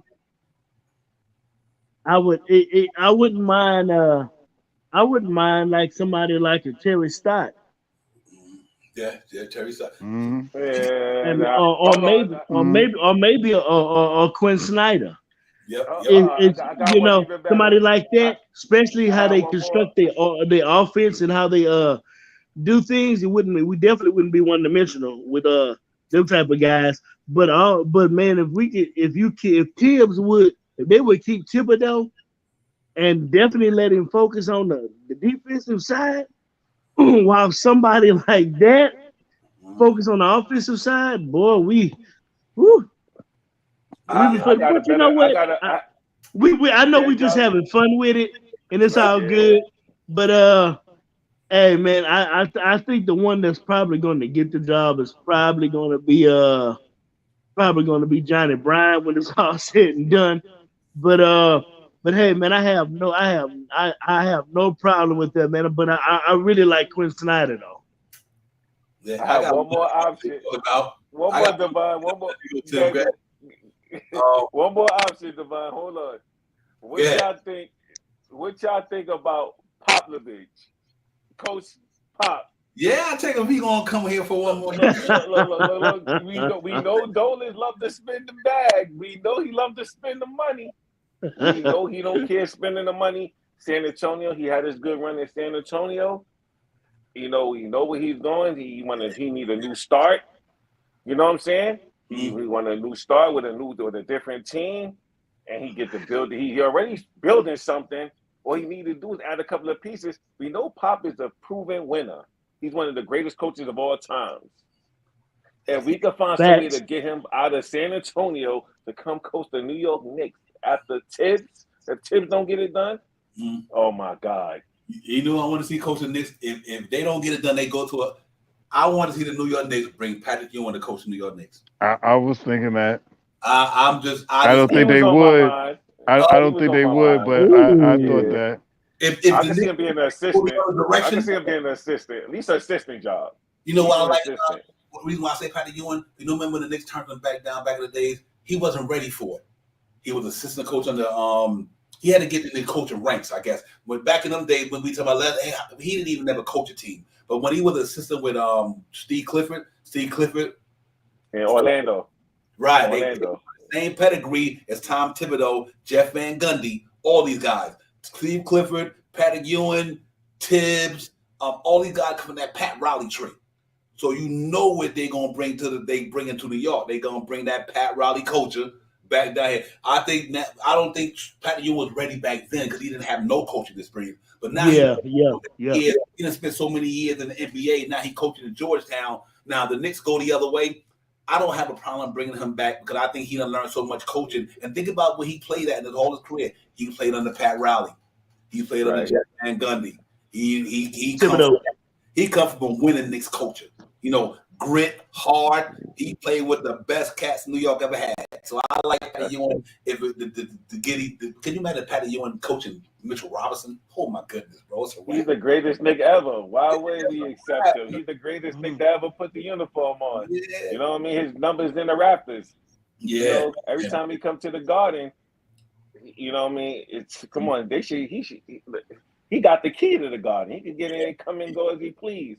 I like that shot, man. I think that definitely would be that definitely if they go the other way. You know what I mean? If they go the other way, if they're going to go to the rebuild mode. Let's say Tom Thibodeau and them don't work out, Sean Powell and Jarvis and Tim, and they said, you know what, we had 2 or 3 years to run with Julius Randle and them, and we didn't get the chip. We're gonna say with all the capital that we got, we're gonna go the other way. If the Knicks decide to tear this thing down again, let's say again, not now. If they decide to tear it down again, I would build it with Patrick Ewing, but the young players. You know what I mean? You know, if they don't go, they decide not to win a championship. And I just think it'd be a nice thing for Patrick Ewing to bring this team, the young boys back up to prominence, man. And I'm excited about whatever we do here, man. But listen, man, we got this shit popping. The chat is on fire. Y'all already know what it is. I got Tim in the building. Shout out to the chat. Yeah, y'all definitely on fire tonight. That's where it's at, man. Real talk without you, Cat. Ain't no Knicks real talk, man. And that's why we appreciate everything. Y'all like the visible panel. Some wise people be up in there, man. All wise heads up in there. They know basketball just like we know it. Unfortunately, we just the ones got the platform. But you cats, if y'all cats on here, wouldn't be no different. So salute to the chat. That's where it's at. But yeah, man, I'm excited, man. Like I said, tomorrow, 9:30, Giant football. We going up in London. We're gonna get Aaron Rodgers the business. We're gonna be 4-1, and we're gonna be in there. And when Leonard Williams get back, it's gonna be even more of a problem. So I'm good, man. Yeah, man. Knicks basketball is here, man. We got a game Wednesday, 7:00, guys, against the Pacers. Am I right? Yeah, Knicks and Pacers in Indiana, 7:00 Wednesday. So we y'all just look at it between them. Hey Tim, Jarvis, I appreciate you cats coming on. Real talk, man. Man, appreciate you guys, man. I appreciate you guys allowing us to be able to come on your platform. You know, dropping the link, be able to talk about the team that we love, man. Yes, because sir. you know, I believe that this way a lot of podcasts should be able to do, be able to let us fans be able to, brothers come in and be able to allow us to come express ourselves. Yes, you know what I'm saying? Because we know a lot of people don't do that. You know what I'm saying? So for the ones that do, I truly give y'all flowers and tell you thank you. You know what I'm saying? And it's much appreciated. You know what I'm saying? And shout out to all you great kings on the panel. Shaw Powers, salute King. You're Divine, ready. appreciate you, King. Salute to you, Jarvis. We go back from that Yep. barbershop tree. The man. Yep. Shout out to my man Ron Cleveland. Man. Worldwide L, Hardwell for the love of the game with the number 4. Sam, nothing but Knicks, Uncle Freezy, Blonde Tears. Salute to all them great contents out there. If you haven't subscribed to their channels, please do so. Hit the like button. Subscribe to their channel. Of course, you nothing to hit the like button. You know what I'm saying? And press the bell when the notification lets you know when these great kings is coming on and talk about the team we love, man. That's all I can. Shout out to the chat. You guys are on fire. Shout out to all you kings and queens in the chat. Salute to all you guys, man. Yes, sir. Jarvis, man, show me some love. Give me some talk before you get out of here, man. Keep Louisiana, rep Louisiana like you do. First of all, man, shout out to my guys Ron and John, man, and Jose, man, still Knicks fans, man. Them brothers, man, is putting out some great content over there, man. Also, man, I like to give, man, a special shout out to Keith and Stephen Fox, man, over there at Sports Vibe. Those guys, man, especially, man, when it comes down to draft time, oh my God, Stephen Fox has been putting it down, and somebody that's up and coming that is gaining a lot of ground, man, that I've been paying a lot of attention to is D's World of Hoops, man. Well, my guy D is balling, man. Very knowledgeable brother, man. Appreciate them content creators, and one person that I would never forget, Ron Cleveland. Man himself, man. Yes, sir. I really appreciate him. And another brother that I really appreciate is CT. Right. CT in the streets is buzzing. Yes, sir. Yes, sir. Shout out to my man CT. That's it, because it was through him is exactly how I met these fine gentlemen right here, Divine, Ty Powers, and the other musketeer that is not here, man. My man KJW Vince, man. I was able to meet these guys through CT, and I tell you what, Divine, you and Shot Powers and KJ Dub, y'all doing a great job, man, putting out great content. Appreciate you as always, man, allowing me on the channel. And as for the Knicks family, hey man, let's just take this just a game at a time. Let's just man, look at it for what it is. Hey, it's okay, man, if you see some improvements to be able to recognize them, but come on, man, let's not microanalyze every little thing, man. When we getting good victories, we're playing some team ballers. Let's just roll with the positivity for just a moment, man. If the things go south and square, then give them the business. That's right. Give them the business. But I'm looking forward to Indiana on the road. So let's get it, Knicks. Yes, sir. Let's go. Let's continue. My man, my brother from another mother, Shop Powers. You already know what it is, brother. Come on, man. Holla at me. Man, I just want to thank you guys for coming in here tonight and just boosting up the show tonight, man. I haven't been on a 3-hour show in a long time, you know what I mean? So salute to you, Tim, as always. Jarvis, you already know, man. My brother from another mother, you know what I mean? Salute to the chat. That's where it's at. And to my man, Divine, let's get it. Yes, sir. Let's get it. Yo, salute to everybody, man. Jarvis, Tim, everybody, Appreciate you, brothers, man. This won't be my last time either. I'll be back on. Yes, sir. Coming on more often. I appreciate you guys because I just love talking about the team that I love. You know what I'm saying? The team that we love, which is the Knicks. You know what I mean? It's good to be amongst you great kings, in y'all presence, man, because that's what it's about, positivity and spreading love. You know what I'm saying? That's what's needed in the world. With so much going on in the world right now, nothing but positivity. That's all I know, and that's all I know how to give, So it's just truly a blessing to be in y'all presence today, man, this evening, and I'll definitely be on more often. Come and kick it with you guys and talk about the team we love. Yeah, the door is always open, brother. Hey, we family, this Knicks family. But Frank Montos, we our Mets is holding it down, man. Hey, salute to Aaron Judge, the Yankees, the Mets, the Nets, everybody. I mean, listen, you know how my bars go. You'll get hear it in a minute. Nick Johnson, Yankee Jets and Nets. You represent the season guard and city that never slept. That's where it goes. That's what we do. So, it's good, man. Salute to everybody in the chat, man. E. Gibson, my man, Frank Matos, Deano Steele, Deano to my man. That's another wild brother. DSJ. Yes, indeed. Hey, May 4th in the building. Everybody, man. Canal, my brother. Salute to you. Kerry Cox, thank you for coming in. Yo, y'all make sure y'all run them up with the Delano, what's up, bro? I see you, King. Francisco, you already know. Chef NYK, you already know. Everybody, man. Salute to you cats, man. Y'all keep the chat popping. Peace to the God of our wide knowledge, my brother. You already know how we do. A alike, B alike, C alike. Real talk. Like I said, Carrie, thanks for coming in, man. Danny, my man, thank you for you as well. Everybody, man. My man, Shop Powers in the building always. Jet for life. We ain't gonna keep it going. Yes, sir. Be civilized. Yeah, be civilized. Kazir. Everybody, man. If I'm saying it right, if I muck up your name, pardon me. But yeah, man, that's what it is, man. This Nick family is a big thing, man. It's a big conglomerate. We Johnny Davis, my man. Salute to you. Everybody, man. If I get you Keith Turner, Julian, my man, salute to you. A lot of you guys been representing from day one, man. So I appreciate y'all for hanging in there. When Nick's Real Talk, man, getting the popping. Sherman, my man. Sherman, we got to bring Sherman over to our side a little bit. Sherman, we dropping. But you know what, hey man? You know what? Sherman gonna be Sherman, man. Yeah, he a hard dude, but he be dropping some real jewels, man. So salute to Sherman, my man. Right. It's all love. I don't mind Sherman, no, man. And listen, everybody thought counts, man. Nobody. Brooklyn Buddha. Yeah, nobody's right or wrong. We just got different opinions, but it all. My man Marvin perspective from the other side. Salute to you. I'm gonna keep getting everybody in. Man Chow, he representing Canada for real. Travel vibes, peace. Salute to you.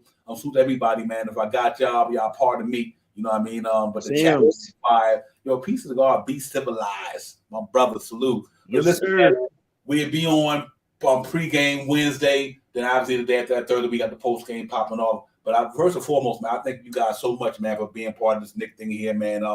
Just keep subscribing to the channel, run them up with the thumbs up, and y'all make sure y'all hit up every content creator out here because we ain't eat BSPN, we not TNT. We are the legitimate content creators who bring the essence of this stuff from our heart and our soul, not just hyperbole to get vibe, to get likes, to get subscribed. And listen, I probably got the lowest subscribed in the book. You know why? Because I'm not gonna go out there and try to be who I'm not to get subscriptions. If you like Nick's Real Talk positivity or just not for you. But I ain't changing the game. I get down because I'm dealing with straight facts here. You know what I mean? Me and these guys get down for the love of the game, man. That's what we do. You know what I mean? Stay true to the orange and blue. I thought you knew. If you now let's start Divine and Mount Mars. That's what it is. But listen, man. Yo, yeah, that was a great show tonight, man. Hey, Jarvis, Tim, thank you for coming in, my brother. Appreciate you. I appreciate you guys, man. Yeah, shout out to the Podfather. My man Sim Sim. Came in the building. The GOAT. Yeah, the GOAT. Absolutely. The Jay GOAT. Boogie. Jay Boogie in the building. Jay Boogie, the GOAT. Yes, sir. My big bro. Yes, and sir. I would just say this before you click off, Divine. Okay, brother. Man.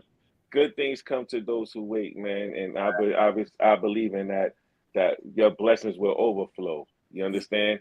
Continue to stay true to who you are. Shop Power, stay true to who you are. Jarvis, stay true to who you are.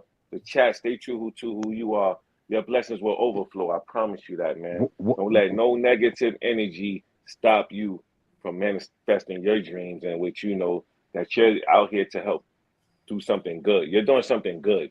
You know what I'm saying? And your blessing is going to overflow. Them numbers is going to triple.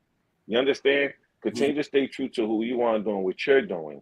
You know what I'm saying? Stay in your lane. Once we stay in our lanes, you're going to see the blessings overflow, man.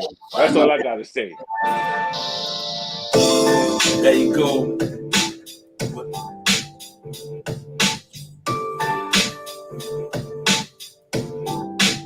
That's just something I'm going to get to where I needed to get to. I apologize, but that was a screw up.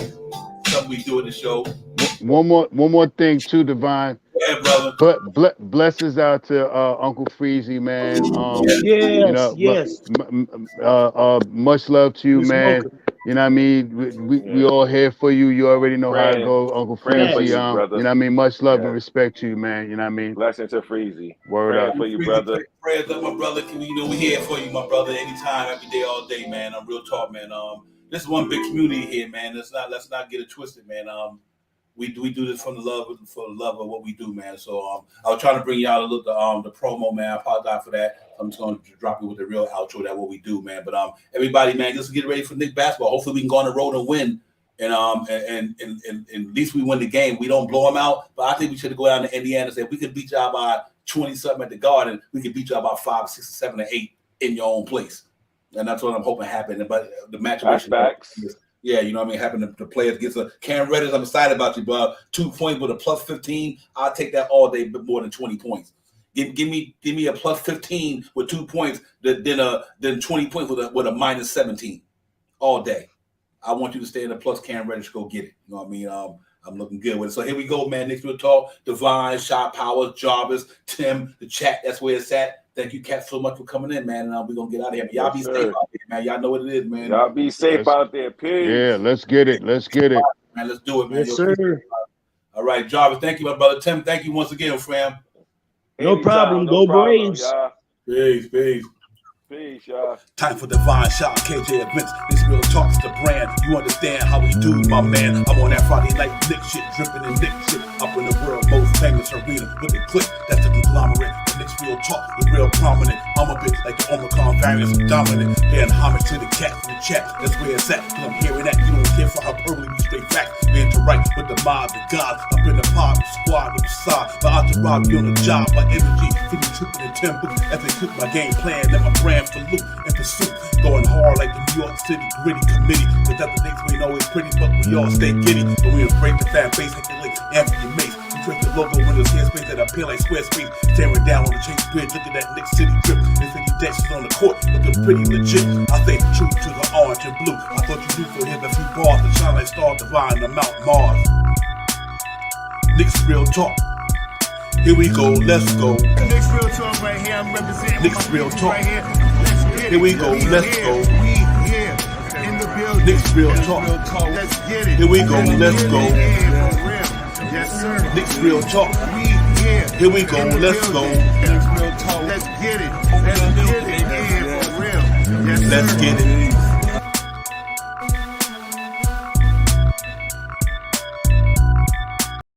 In the building, yeah. Representing all my peoples right here. In the building, yeah. Oh, my God. Pardon me. I was about to give it to you. I apologize.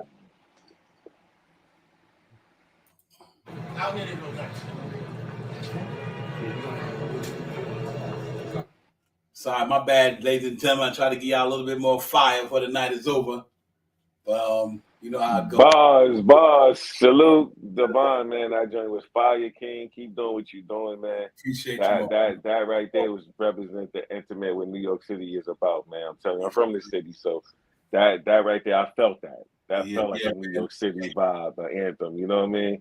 You and Jay Boogie, it's good to see you Kings out here. You know what I'm saying? Putting on for the city. You know what I'm saying? The team we love, man. Dope, man. I got to give you your flowers, man. I had to jump on your show. I remember coming on there with you and CT. Yes, sir. You know what I'm saying?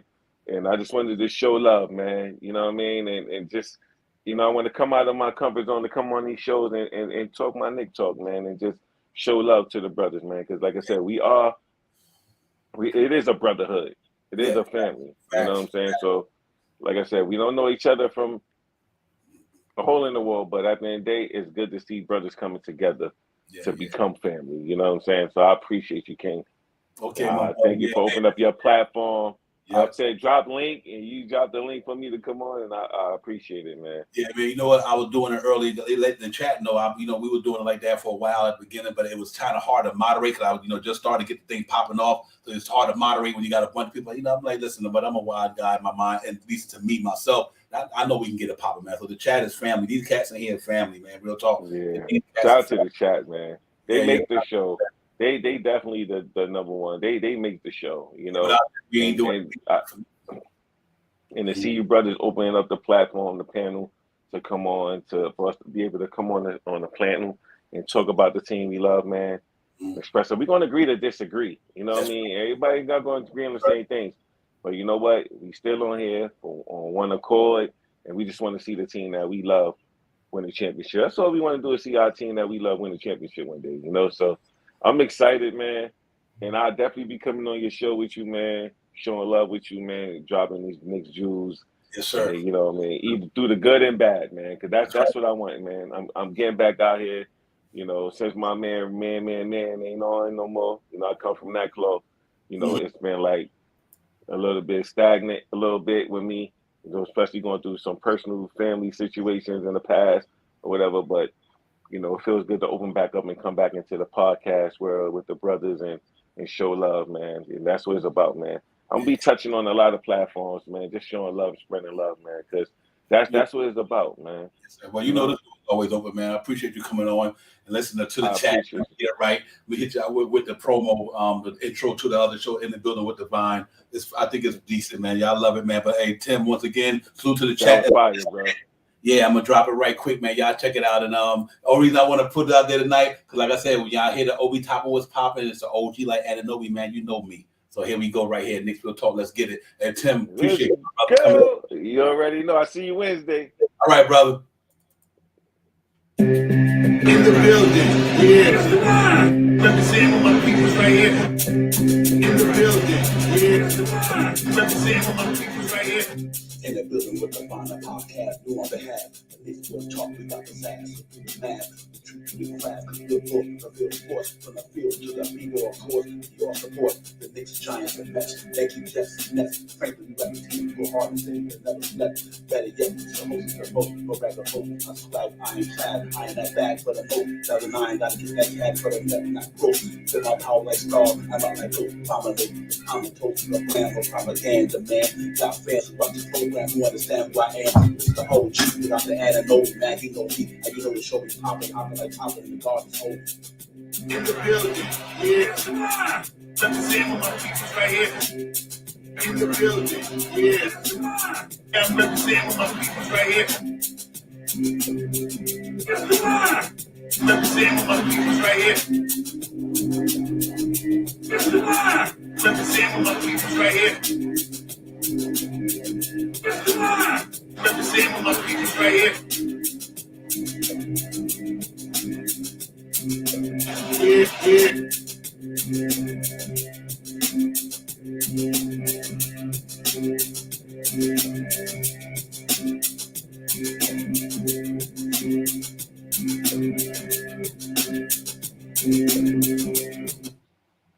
Yo, salute everybody. Fire. That beat is fire. That joint is fire. Salute, King. Much love.